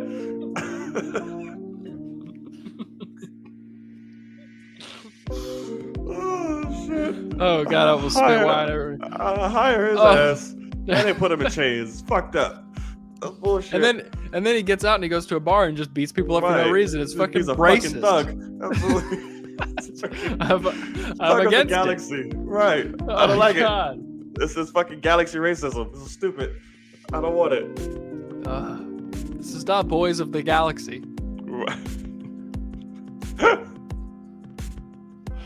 Oh shit! Straight out of the fucking galaxy. That's what this is. Oh god. That's the WWA. It's the Wookiees with attitudes. Straight out of the galaxy. Crazy motherfucking name. Fucking Klansman. Whatever his name is. Chrysanthemum, yeah. Oh man. Oh shit. Oh, that's funny. Oh, All fuck. right. Right. Tearing up. That was good. I'm getting hot. Yeah. Ooh, that's tequila. All right, got it. Straight out of Isley. Crazy Right. fucking name Crusade. Hey. That was good. Oh shit. That was good. Straight out of Isley. That's funny. Oh shit. Oh, man. Fuck the Huts. Coming straight from the underground. Yeah. Oh my god. Oh man. Oh, man. This is crazy. Well, I hope you guys enjoyed our little remixes here. We're just going. Cause yeah, now I'm This on is like, fun. because the Pikes are called the Syndicate, and you can say, "Fuck the Syndicate," coming straight from my side. Oh, Boba Fett. Fuck Boba Yeah. Oh god, it's so good. Okay, sorry, that was great. Oh, shit. Okay. Damn. All right. So, that's it for Boba and Friends. We will see tonight. Is tonight the finale, right? Yeah, this is it. He's gonna ride that fucking Rancor. He better after whatever training he got. We ain't seen What it. if within the first 3 minutes he dies of old age? Not even just from a fight. They just like, oh, he passed away. Boba just gets out the tank. I'm ready. No, Like shit. he's sleeping right next to the tank, and he's like, oh, get me to the tank, and they're like, nah. No. Like, we're good, man. Like, Fucking we lollipop good. I'm just looking at each other. Yeah. Just We just need to let you go. right. Phoenix, like it's my turn. Yeah. I'll take it from here. It's okay. You've been used to this. I've done all the heavy lifting. Right. I'll take it from here. I'll put your armor on since you don't know how to fucking use it, apparently. Facts. You can't even talk at your own meeting. I got it from here, Pam. Thank you so much. Oh my God. So we'll see. You better deliver. You better. I'm excited for good and bad reasons. I'm excited to see all the badass shit Mando's gonna do. I don't know. Like, Boba, you do something, brother. Yeah. You have to have like a awe-inspiring take over the internet moment for you to get some kind of credibility back. Well, I mean, it has to be army with the Pikes, riding the Rancor, and then a duel with Cad Bane. That's what I mean. Well, they do have to get to that because apparently that's the one that gave him the dent in the helmet, right? I don't remember. Sure. I know Fennec and Cad Bane have a past. I don't know Cad Bane that well. I know he's a badass. But okay, yeah, I saw that floating around. That he's the one that gave Boba the dent in his mask. Gotcha. Shot him in the head. All right, cool. So finally, the main headline of the evening, and one that is quite interesting. And that's for God's damn sure. The Oscars. They released their nominations. Mm-hmm. Yes, they did. We'll only go over the important ones, who we're rooted for, what we think, who got snubbed, all of that. Right. But boy, did they never disappoint. They never disappoint in the shit that they do. So, here we go. We're going to go category by category. This was, who announced this? Oh, Leslie Jordan and Tracy Ellis Ross did this. Let's see. Where does Jane go? I will debate it after. Sorry. I'll get you a question later. Kenya, I got you. Okay. So, starting off. Ringo's his dad. Right. But I don't know. Yes, Django is his daddy. You watch the prequels? I know. What are you talking about? The nominations for actress in a supporting role. We have Jessie Buckley, Lost Daughter, Ariana DeBose, West Side Story, Judi Dench, Belfast, Kirsten Dunst, The Power of the Dog, and Androne Ellis, King Richard. Oh shit! I didn't notice she got nominated. That's pretty dope. Okay, have you seen any of these movies on here? King Richard. Okay. And Got it. that woman does not deserve a nomination. I'm not gonna hold you. It should I be don't think she did. It should be the girl that played Venus. It should Should have be got Venus. a fucking. She was fucking incredible. Yeah, she was. I honestly don't know why this girl is not nominated for at least Golden Globe, at least anything. Like, it's over Yeah. the mom, especially. I mean, goddamn, if you're gonna nominate somebody from that movie, Excuse me. Yeah, it wasn't Oscar worthy. I don't. no. Barely So in you- it. Right. So is that's your snub? Is Venus for this category? Well, no, but I mean, because so that's the thing. I haven't seen any of the other movies. Got you. So yeah, I mean, Yeah, I didn't either. God damn, sure didn't give a fuck about West Side Story. right. And The Lost Daughter apparently is not fucking great. But I don't even know guess what that these. is. It's Maggie Gyllenhaal's directorial debut. And I was talking to Sam about that too. He's like, Well, God, but the main woman gets fucking Best Actress noms every fucking year. What's her name? Is it Coleman? Olivia No, Colman. Of course, it's just high, predictable. Like I said, she's just Oscar. She's part of the Oscar royalty clique. Yeah, that's true. She could be sitting in the box for 2 hours. She'd be like, "It's magnificent, Oscar." So it's just like, okay, fine, whatever. Okay, don't give a fuck about costumes. Don't care about sound. Original score. This we do care about since we like to tend to be music heads. That's correct. Don't Look Up. Dune. Encanto. Parallel Mothers. And Power of the... What is Power of the fucking dog shit? That's another thing that's been... It's it's Benedict literally Cumberbatch's Benedict's, movie. right? Yeah, and apparently it's not great at all. Like my cousin was like, I fucking hated it. So This makes sense. It's Oscar shit for you. yeah, that's true. But I guess between me and you, we know what we want to win. Well, have you seen Encanto? I've not seen Encanto. The score's like the music in that is, I mean, Greatest Showman level, great. Yeah, it's Lin-Manuel that made it all. That's a high claim. It's really fun. I highly recommend that movie. The for sure. soundtrack or the score? Same thing. No, because your score is like your little background shit, and your soundtrack is like all that shit, all the singing and all that. Because the score they're singing about, like, hey, Hans Zimmer score, like, or they do not the soundtrack. So the score of Encanto is that deserve it to be so. I mean, Outside of the soundtrack, my pick is Dune, obviously, right? but like I could see Encanto winning Got you. as well, because we'll obviously talk about it, but it seems like they might be trying to screw over Dune a little bit, and so I could see them giving it to Encanto. Okay, got it. Adapted screenplay, Coda, Drive My Car. That's another thing that apparently everyone's like, Drive My Car. Nope, no never idea. heard of it until today. Right. Dune, The Lost Daughter, The Power of the Dog. I think we know where it's going. I think we know what we want to win. Yep. But I think it's going to go Power of the Dog. So I've heard Coda is great. I don't even remember. It's what on that it's on is. Apple, and it is about a girl who her parents are deaf. Like she's like the only person that hears in her family, like in her household or something. And apparently it's a beautiful movie.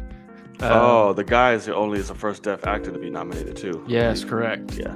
And I almost watched it, and I'll probably watch it before the Oscars hit, but I've heard it's great. But obviously, I think Dune is a pretty damn good movie. So, Oh, of course. Original screenplay, Belfast, Don't Look Up, which that surprised me a bit. I guess that's Adam McKay. King Richard, Licorice Pizza, The Worst Person in the World. So, I want to say something about this Licorice Pizza shit. mm-hmm. This movie just looks stupid as fuck. Like, I see the posters everywhere and everything like that. It just looks dumb. But it's an Anderson film, so you know they eat that up. But I just have no interest. It just looks really stupid. Yeah, I agree. Have you seen? So you haven't seen it? I take it. No, definitely not. Have you heard anything about it? Just from people that are like, it's basically the same shit that you always hear about Oscar stuff, where they're like, I can see why people don't like this, but it's so my shit. And that's basically what I hear over and over again. Where people are like, well, I watched Licorice Pizza for the 7th time already.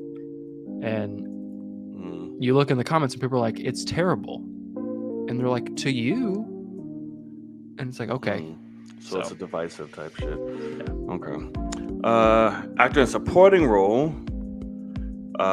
Kieran Hens, good old Steppenwolf himself. Can I just go back real quick? Yeah. Licorice Pizza, 91% on Rotten Tomatoes, 45% on Metacritic. Of course. I've never even seen that. And 5.9 out of 10 on IMDb. So, like, completely divisive. Which is why I just don't fucking like, I don't know, critics and all that shit. So continue. Dumb. So Steppenwolf is nominated for Belfast.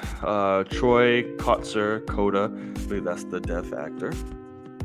Jesse Plemons, The Power of the Dog, J.K. Simmons, Being the Ricardos. Have not seen that, so that surprised me a bit.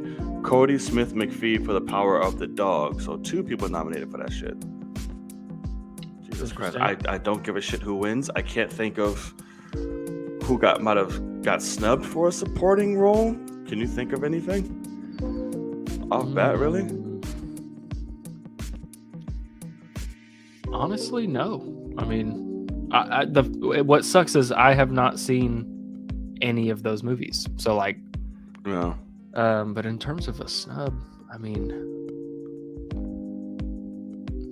Jason Momoa and Dune. I mean, My boy.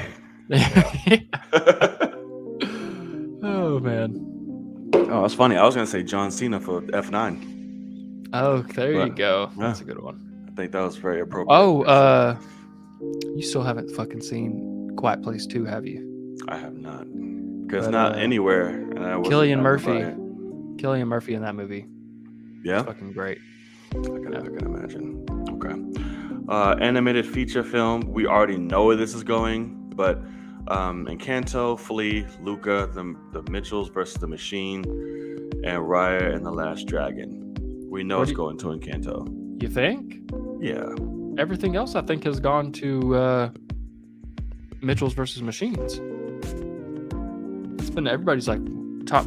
That was in Guillermo del Toro's like top 3 movies of the year. What the fuck is that? I've never even heard of that. Everybody's I been fell on asleep during Encanto's it. dick.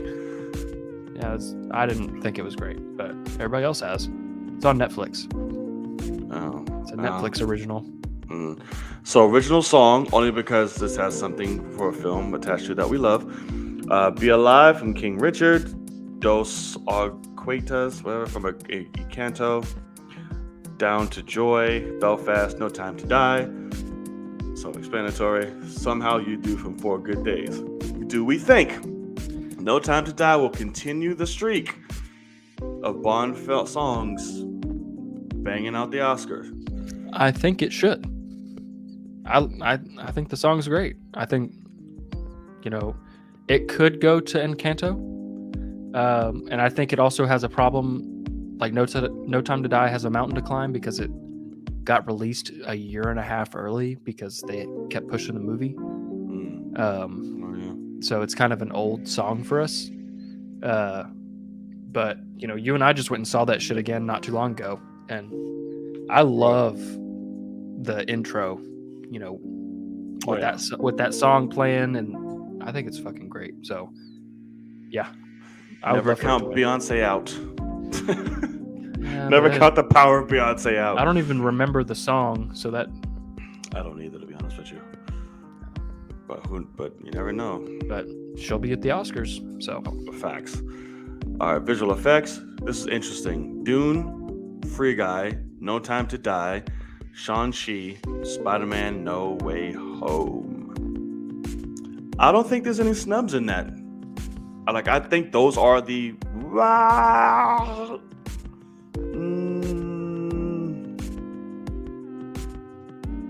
No, I'm content. I honestly don't think No Time to Die should be nominated for that. right. Because as much as I love that movie, the eye alone looked horrible. On the dude, the robotic guy, when it's in his head, I'm like, this looks really bad. Yeah. So I wouldn't go No Time to Die. I would honestly replace it with either Suicide Squad, maybe The Matrix if you wanted. Eternals. Eternals had. Yeah. I mean, yeah. Angelina Jolie was never in a suit. Yeah. I mean, she was in pajamas the whole time.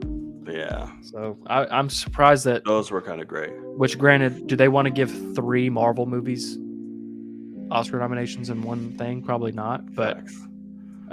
at the end of the day, no matter what, Dune better fucking win. Right. And Kenya, you're wrong, at least for half of that. Yeah, Dune should definitely, like, not even a question, should win that. Because out of all of those, there's only one movie that you never notice there's even visual effects in, and that's fucking Dune. Yeah. Like it's flawless CG. The others are beautiful, amazing of CG. course, Dune but is it's flawless. like Shang-Chi has really good effects. Yeah. But there's a flying dragon and a little headless pig thingy. Right. You know, And walking around. And that dragon alone looks fucking And- great. Yeah. But like, and then obviously Free Guy's a giant video game world, and the effects in Free Guy are great. They did have years and years to fucking work on them. Right. But Dune is flawless. Like, what an insane achievement for that movie Very when true. it comes to the effects. Yeah, so I would replace No Time to Die with either Suicide Squad or even The Matrix. Those would be my things. Everything else I feel like is pretty fine. I'm all right with. Cinematography, obviously we want Dune, but Nightmare Alley, The Power of the Dog, The Tragedy of Macbeth, West Side Story. The more and more I see shit about The Tragedy of Macbeth, the more and more I want to see it. I've seen about 20 minutes, and I could not watch another fucking second of it. It was so bad. Oh my god, I can't do it. Okay. Have you seen Nightmare Alley? That's another movie people are like jocking. I've only heard that that's not good. Really? Like, you say, Yeah. oh my god, people. I'm like, there's nothing interests me about that movie. No, So not I'm just at all. like, okay, fine. But the one thing I've seen shots from Tragedy of Macbeth that could steal it. If they wanted to fuck Dune over, it could go to Tragedy of Macbeth. Oh, I was about to say, it looks beautiful. Yeah. Here's what another thing. So I know you're a snub for this, I'm sure. Tragedy of Macbeth. First of all, it's full-on Shakespearean. So you're listening to people talk and you have no fucking clue what they're saying. And it doesn't help that fucking Denzel's the only black guy in the movie. And he also is just talking with his own accent. Like, he's reading Shakespearean script, but like he sounds like Denzel. Everyone else is like English and speaking like that. And then he's just like, doth swords, and you're like, what? So like, I don't know. But then with Tragedy of Macbeth, one thing, so I knew it was black and white, which I already count as like a negative. Want to bring my horse? Doth weareth her drapes. Want to bring my horse? Where's my horse? Somebody get me my shield, damn it.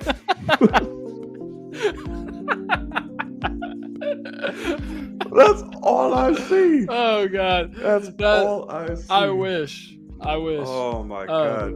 But so it's black and white, which is like a negative for me because the only thing I'd say is the movie's fucking beautiful, and it would be a lot better looking if I could see some color.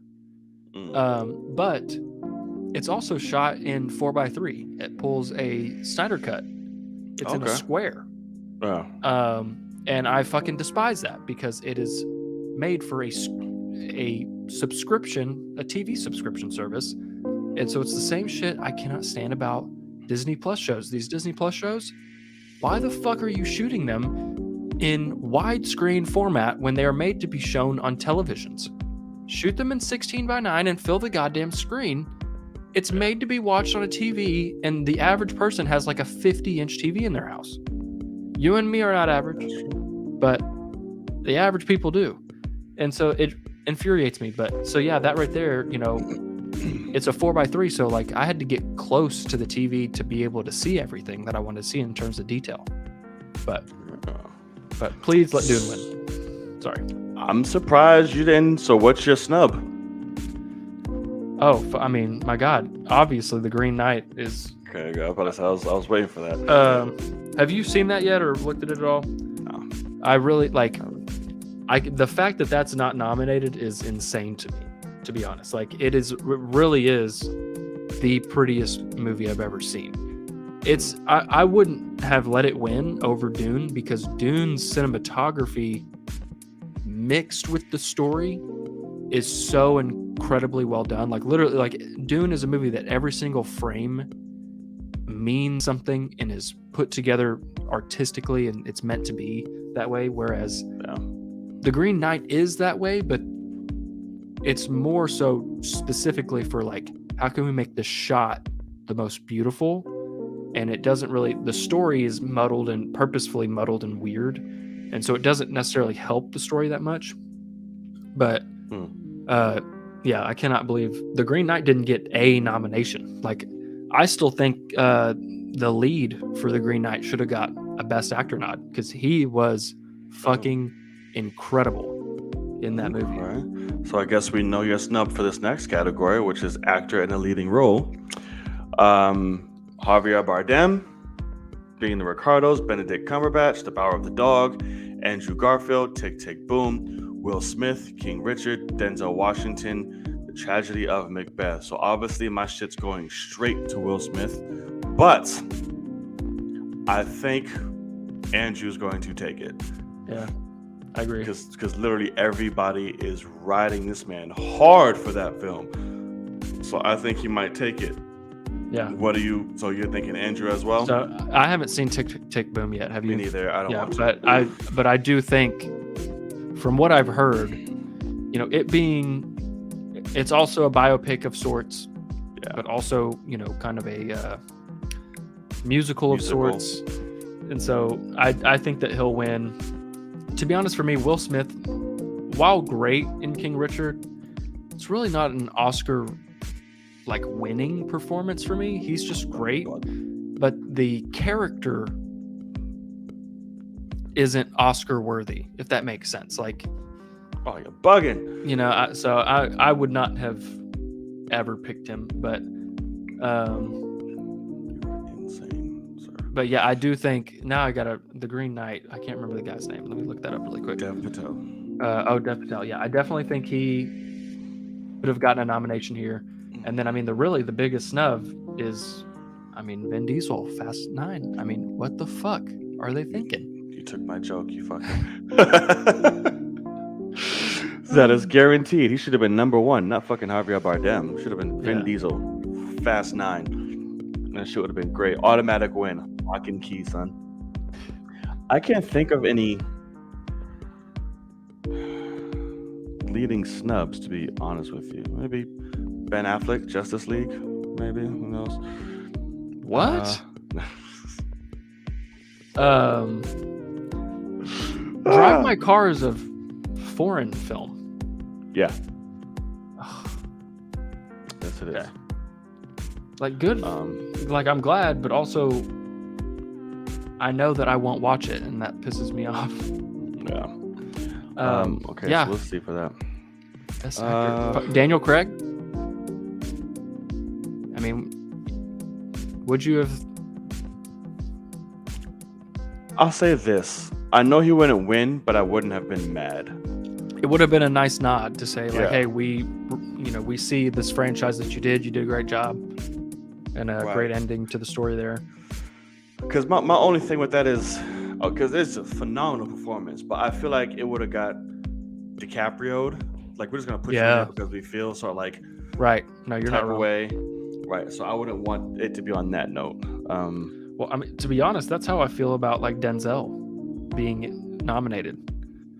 From the little bit that I saw of him in Macbeth, he's just kind of walking around. He's not doing a whole bunch of shit. It's a Coen film, so it's like that's so your I lock. think. I mean, he got. You know, I'm surprised. Fucking. What's her name from Don't Look Up? The president. For the president. What? I didn't watch Don't Look Meryl Up. Streep. Meryl Streep. Okay. I'm surprised she didn't get nominated because she's Meryl Streep. Very true. Very true. Maybe they're just like, all right, have somebody else come. Like, we need more of you. We can't just be you.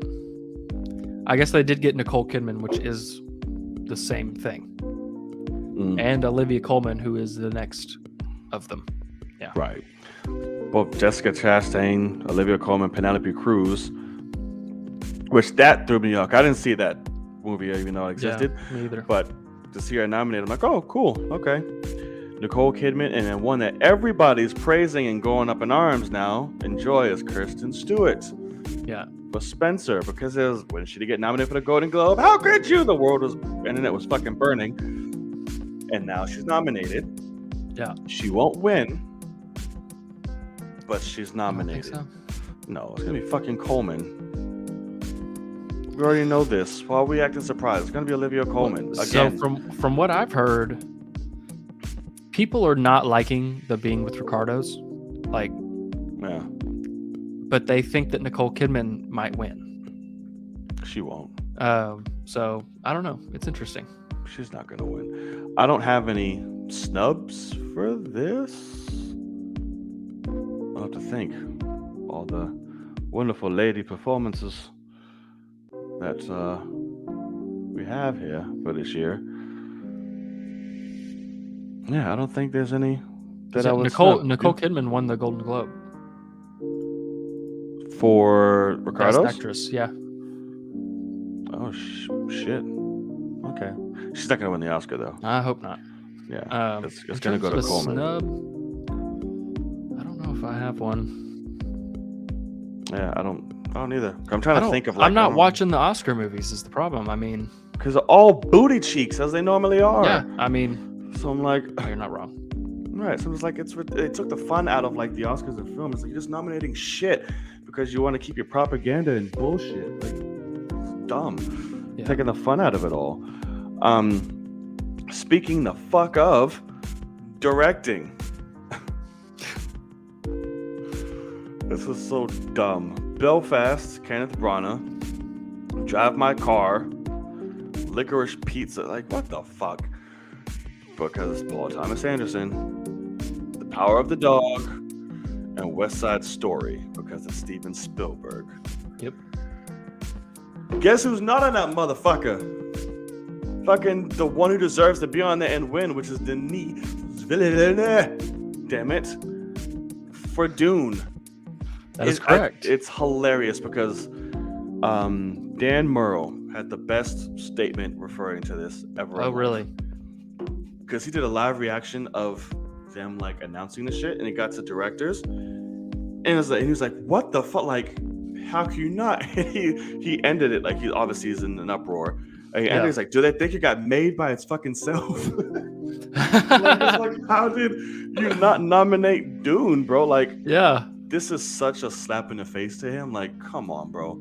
This is the clear cutthroat winner of all of these, just from a technical standpoint, from a direct everything of a standpoint. What? And how the fuck do you nominate Dune for editing and not for directing? Right. For Best Picture, but not for directing. Because that's for the thing too. Everything else. Best Picture and Best Director should always be the same movie. Is how I look at it. And so that means they have to be the same nominees. Apparently fucking not. It's crazy. That's insane. Like, that's a high key disrespect. Like, It is massively. Yeah, I think that they're pulling a Lord of the Rings, and they're saying they're going to say we'll give him everything on the second one. When he does part 2 and knocks it out of the park, that's when we'll give him his glory. And I call fucking bullshit on that. yeah, that's Because greatly bullshit. first of all, Warner Brothers could fuck him over and never even make it.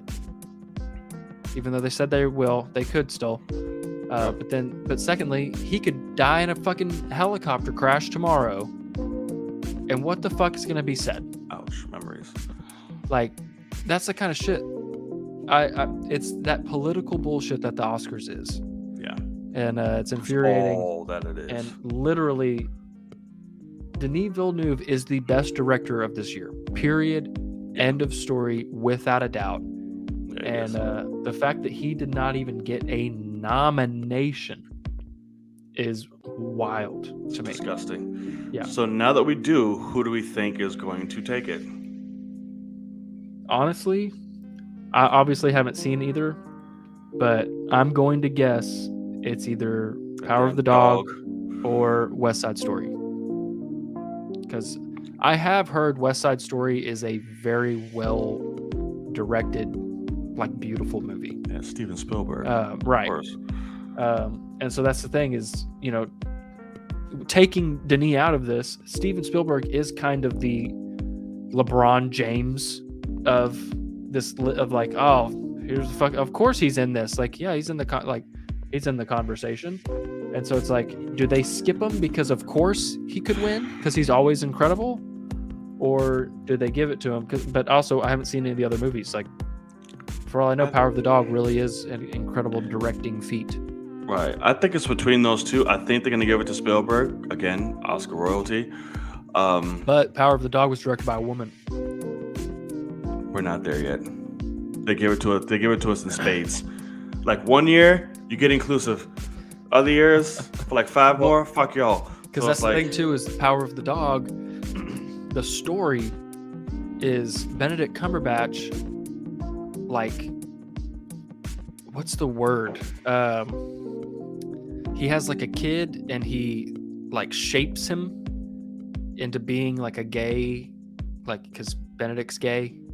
And what's the word when you like? What, convert? No. It like when a celebrity is like got a girl in his DMs, like a 17-year-old girl, and he's like shaping her to where when. Oh, like molding? Yeah, is that what they say? It's like that though. Like molding them? But but there's a word that people use, but that's correct. But that's like what the story is a kid that gets manipulated like that, and eventually, as he gets older, figures it out. And so it's also an LGBT kind of story as well as a female director. Didn't know that. Oh, they groomed? might be groomed. God, thank go. fuck. Good job, Kenya. Of course Kenya would know that. He's a fucking weirdo. Anyway.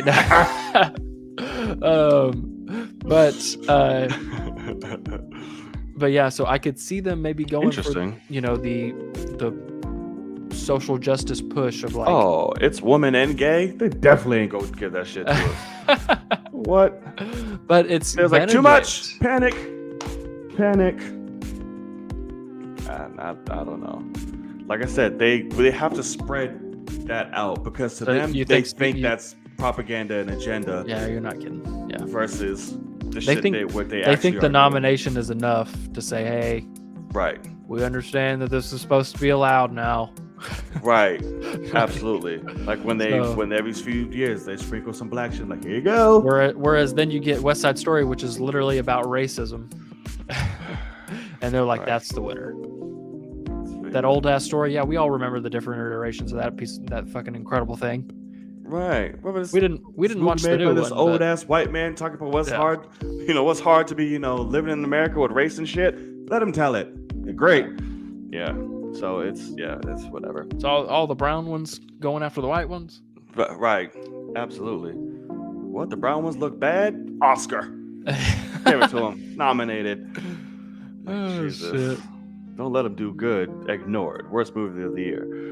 All right. So best picture, to cap it all off: Belfast, Coda, Don't Look Up, sure, Drive My Car. How the fuck is Don't Look Up in that? No idea. Because it's Leo. Leo's in it. But Adam McKay is a great director. I'll give him that. I haven't seen Don't Look Up, but whatever. Drive My Car, Dune, King Richard, Licorice Pizza, Nightmare Alley, The Power of the Dog, and West Side Story. This can go a lot of ways. That's correct. A lot of ways. I don't know. To me, Shang-Chi got snubbed. No, let me stop. I don't know. This can go a lot of damn ways with that, dude. I mean, to be honest, obviously, what do you want to win? Dune. Okay. But because of the director snub, yeah, I don't even know if it's in the running. I don't know. They've done that sometimes. Nobody's directed that the fucking movie would win. It's like, huh? It doesn't make any sense. I know. But if it's not Dune, it'll be Power of the Dog. Yeah, it's definitely gonna be Power of the Dog. Or it could be West Side Story, but like, It shouldn't be. I think it's gonna be Power of the Dog. They could also go for Coda. I was about to say that might be the one that just be like, "Fuck y'all, Coda." It's like, wait, what? Yeah, yeah, So I would not be surprised at all. yeah. If they did that shit or fucking licorice pizza. It's like, wait, what? Like up in flames. But I think Power of the Dog is a lock. I want Dune to win, but I am not surprised for Coda for an upset. Yeah, I agree. Yeah. Of course, everything in me wants it to be King Richard. It will not. But just because I love the movie as personal reasons. Yeah. But yeah, rooting for Dune, but bro, I don't know. Yeah. Watch it be Don't Look Up. Best picture goes to Don't Look Up. Everyone's gonna be like, ooh, yeah. Be like, what? Fuck right. The fuck? Yeah, man, and that's pretty much it. But it's like yeah. I mean, in terms of other ones, I don't really know of like in terms of costumes, Cruella, Dune, and West Side Story all have some nice costumes. I probably am gonna guess that goes to Cruella. Probably. I hear a lot of things about. That's one of the things I hear about that movie is, oh my god, the costumes. Yeah, well, it's kind of the point. Sure. She's like a fashion designer, right? Sound, best sound, Dune. But No Time to Die is in that list, and that has some damn good sound. It does, but still Dune. Dune has sounds. It's just what do you think about No Time to Die snub for score? Yeah, that's a snub. I mean, that's a snub. It's fucking incredible. It's a brilliant soundtrack. Yeah, I mean the score. Yeah, it's a snub. I'll give that to you. Okay. Hans got robbed. Well, not technically because Dune's in there, but he got robbed for they can't nominate him twice. Right. Yeah. It's like out of the two, yeah, I'd give it to Dune. If I had to pick for sure. But they're both fucking great. Dear God. Production design, I could see that going. So it's West Side Story, Macbeth, or Dune. I could see either of those. Probably West Side Story, honestly, because it's pretty. Obviously, either West Side Story or honestly Nightmare Alley, because but for production design, they love period pieces for that shit. For production design. Yeah, that's true. Both of those are, yeah. I wouldn't be surprised either one of those wins, to be honest with you. And I think Power of the Dog is too, but that's more country. So like I wouldn't. I was gonna ask that. I was like, isn't that a period piece? It is. Power of the Dog. Like an old school gay. Yeah. Back there. Heard it. Okay. Well, got Gay Strange. I heard it. Do you pimp? It's a variant. Right. Right. Had to close down the fucking sanatorium because he was trying to convert kids. Like, hey, what do you think of this? It's like, well, sir, this is not the teachings in this school. They're like, hey, you remember that party? No. No. Exactly. But your ass still hurt, don't it? Like, yeah, what? Exactly. Yeah. It's like, but is your dick sore? Yep. Like, yeah, I don't. Yeah. Absolutely. Those are multiversal crabs, my friend. Oh, shit. Oh, okay, God. Then open up just tiny portals, stick my hand through, and just. Right, absolutely. Under the sheets. Oh, my God. Sorry, everybody. All right. Is that the end of our. That's the end. Okay, can I play this TikTok? Yes. Here, I'm gonna mute the music for a second. Yeah, what it sounds. And okay, here we go. God, it's so weird going back to silence. Okay, here we go. So this is a guy. He's like, I was gonna wait to do a review, but fuck that is basically it. But I'm gonna try to show you, but it's just him talking with his face over the poster. To do a review of this shit when the season ended, but I can't. We need to discuss this bullshit now. Boba Fett is old, fat, out of shape, and can't fight. They got a character where all the comic book nerds tell me is one of the greatest motherfuckers to ever walk Earth, but on here, he's garbage. They easily caught that bum with a Mr. Burns floor trap. And the world of Star Wars is a galaxy, but all we get to do is hang out on this dusty-ass planet called Tatooine. Shit look like Las Vegas before they put casinos on it. Boring as fuck. The best part was when the Mandalorian showed up. And I'm just like, please stay, so I don't have to keep watching this fat, bald fucker waddle around the desert doing nothing. Overall, this show is a boring, fan service-filled mess. And I never want to fucking see it again. I was going to wait for a review. Fat, bald, boring motherfucker.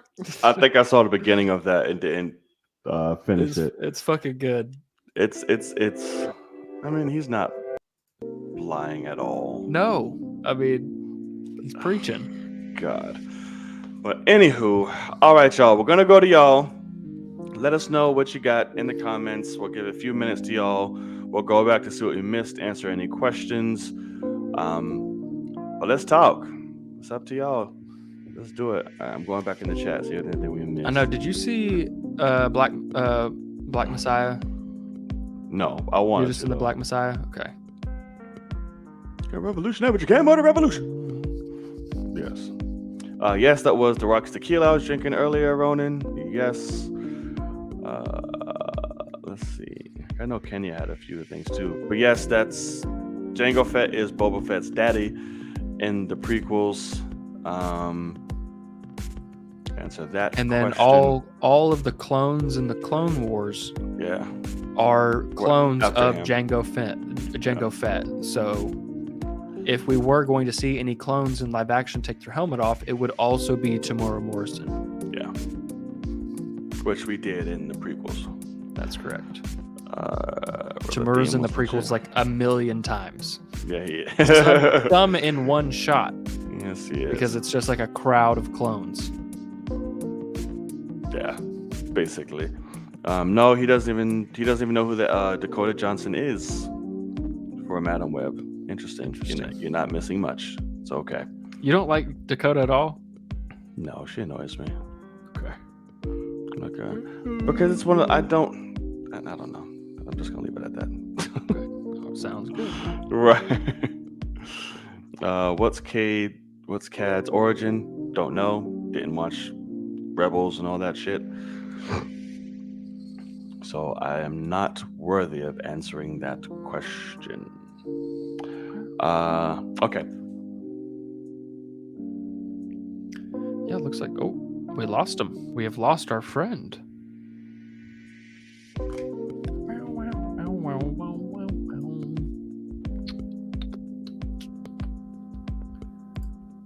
Is anybody watching on my Twitch right now?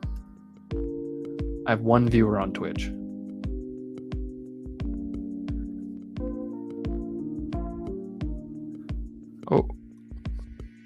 Oh. There he is. But yeah, usually how it goes. What's up, Yes. Kevin? But yeah, so I watched. Wasn't a great movie. It was a fun, entertaining movie. I got some laughs out of it. The Hitman's Wife's Bodyguard. Oh, yeah. I was like, oh, this is entertaining. It's only thing that's actually hilarious is I love Samuel L. Jackson. We Sure. all know this. Legend. But when you know it's clearly not this man doing the action scenes, it's very, very, Yeah. very distracting. Like even when they try to do like the little stuff he throws, like little punches, and shit, it's very slow.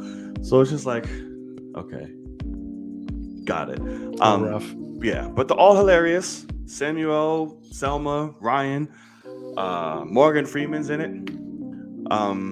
Which I was like, Jeez. oh, okay, right. They just got a bunch of Absolutely. old people. A bunch of them. And so Morgan Freeman plays Ryan Reynolds' dad. What? Who is but he's his stepson.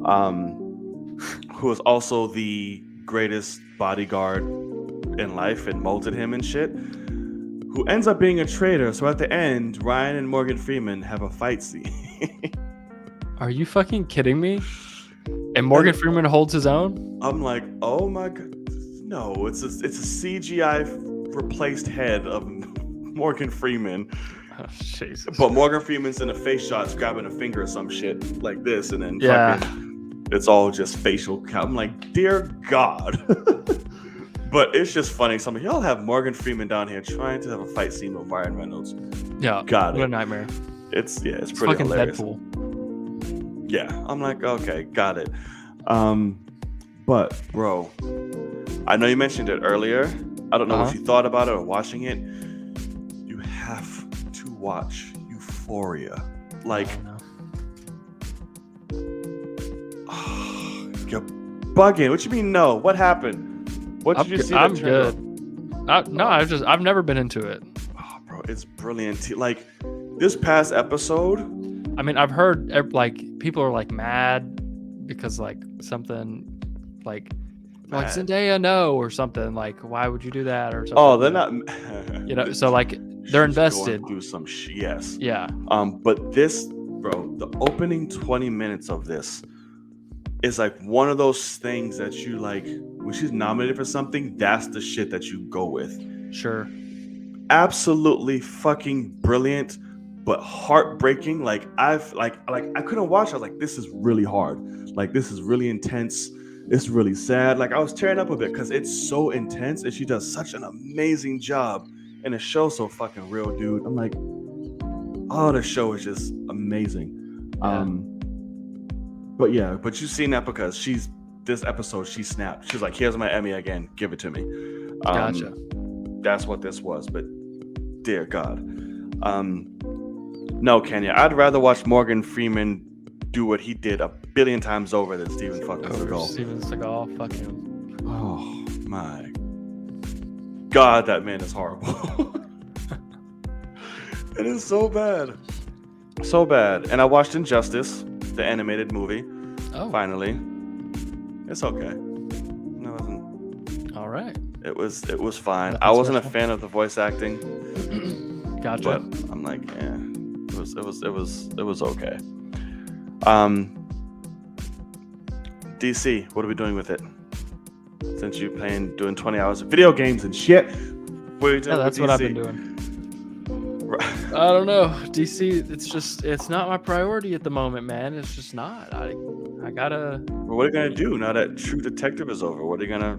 I know. I gotta figure out the next show to watch for sure. I'm trying to remember. I thought I had something. Was it Euphoria? No, it was not. Part of me is wanting to do Superman and Lois because I hear people talking good about that. But then I did just see that fucking picture of Bizarro, and people are like, the CG's great, and I'm like, y'all fucking high as shit. That looks fucking god awful. I'm not gonna say it's great. That's the worst I've seen it on the show. Okay. To be honest with you, because the CGI is good for CW because it has HBO Max banking behind it. So it's definitely upgraded. But I'm behind 2 episodes, I think, on Superman and Lois. So that got spoiled for me that Bizarro was in it, and I saw the picture. I was like, oof. Yeah, it's rough. That's really bad. But yeah, I just think they should get rid of it on CW completely and let it rock on HBO. Give a full funding, rock on that, because the show is really, really damn good, and it's not a CW show like that. Right. Even though his son's a little bitch and he annoys me, but the show's great. And then Kenya was saying the first season of Westworld, which obviously Westworld took the world by storm when it came out. Yeah. And then I've only pretty much heard that it's gone downhill. But if he's saying first season, maybe I could watch the first season. But the thing about it is, unlike Watchmen and unlike True Detective, where Watchmen obviously only is 1 season, but then True Detective is actually 1 season too. I mean, it's like the next season is a different, completely different stuff. It's a reboot type of thing. Yeah. And so the fact of like watching the first season of Westworld and then not being finished would suck. You know what I mean? So I don't know about that. But watching The Long Halloween 1 and 2 before the Batman could make sense. I started that. I didn't finish it. I remember actually falling asleep. Really? Sounds Okay. like yeah. So sounds my like- cousin did watch them, and he was like, I thought they were great, you know? And then I was like, well, okay, but Devin thinks they're like a masterpiece, you know, that he thinks they're incredible. And he was like, oh, no, they're not that good. And I was like, okay. Yeah.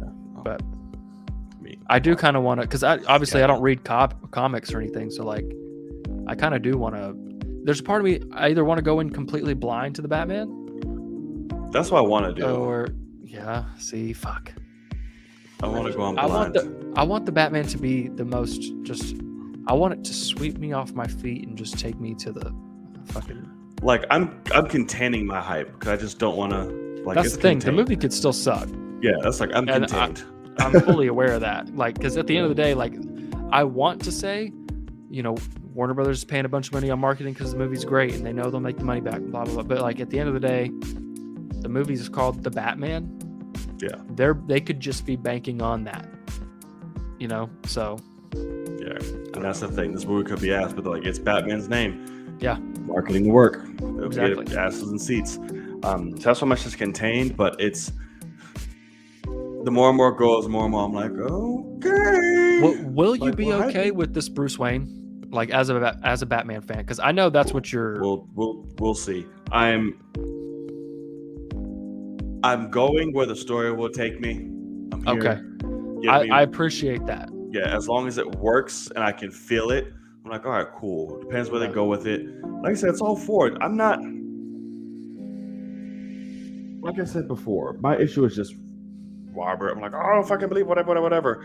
Yeah. But I wasn't like, fuck this movie up and down, whatever. Well, I can be convinced of some shit. so like with this book, like you're not gonna read this book, so like I could tell you some things in here that are interesting. So,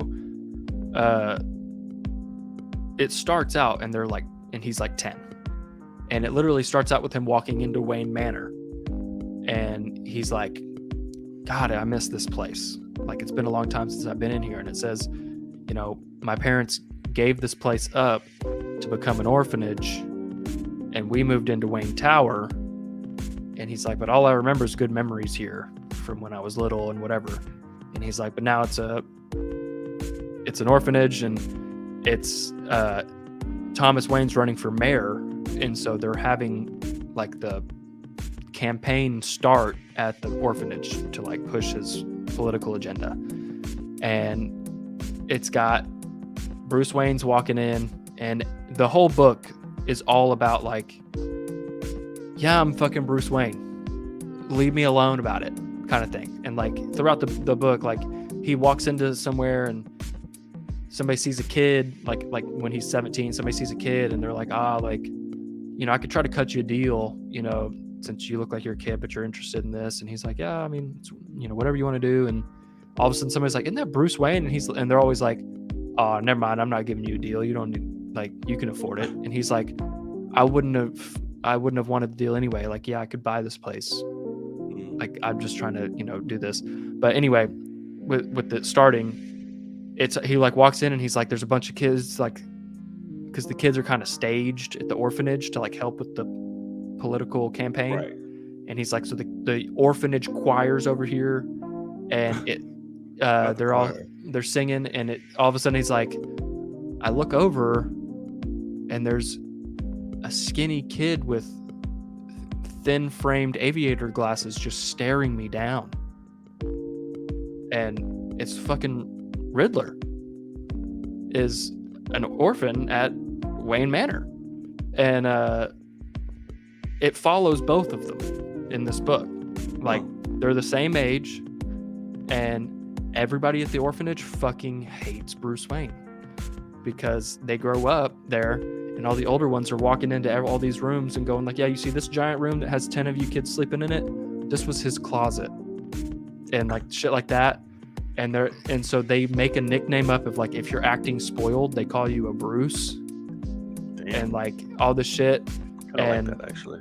In the book though, he's like, I see this kid staring at me, and I'm immediately like taken aback and don't know what to do.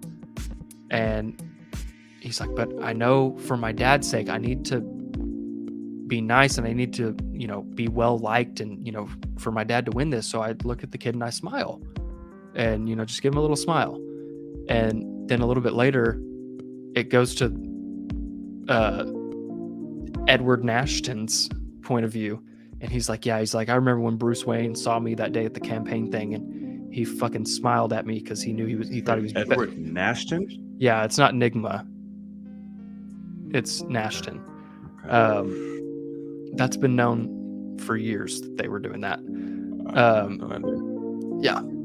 Which he's been called that in the comics before, but he says like, I remember when Bruce Wayne walked in there and he smiled at me because he knew he was better than me. And in reality, it's like, no, like he was socially awkward and freaked out, but he wanted to like put on a good face, and so he tried to smile at you, and it's like he like hates him. And so pretty interesting. Riddler actually burns Wayne Manor down in the book when he's 17, burns it to the fucking ground. So with everybody in it. Jesus. And It's a kid's book? They barely get out. Yeah, isn't that crazy? So yeah, pretty cool.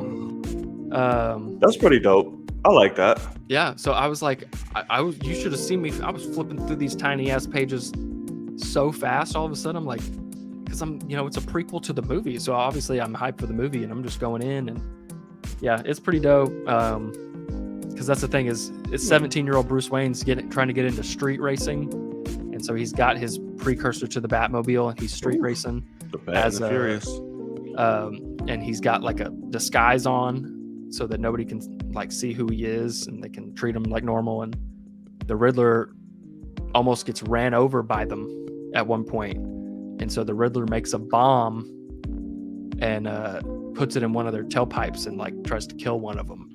And that's what makes Bruce, like, you get to see the beginnings of the world's greatest detective, because he's like looking at the tailpipe and he's like, do you mind if I take like a swab of this?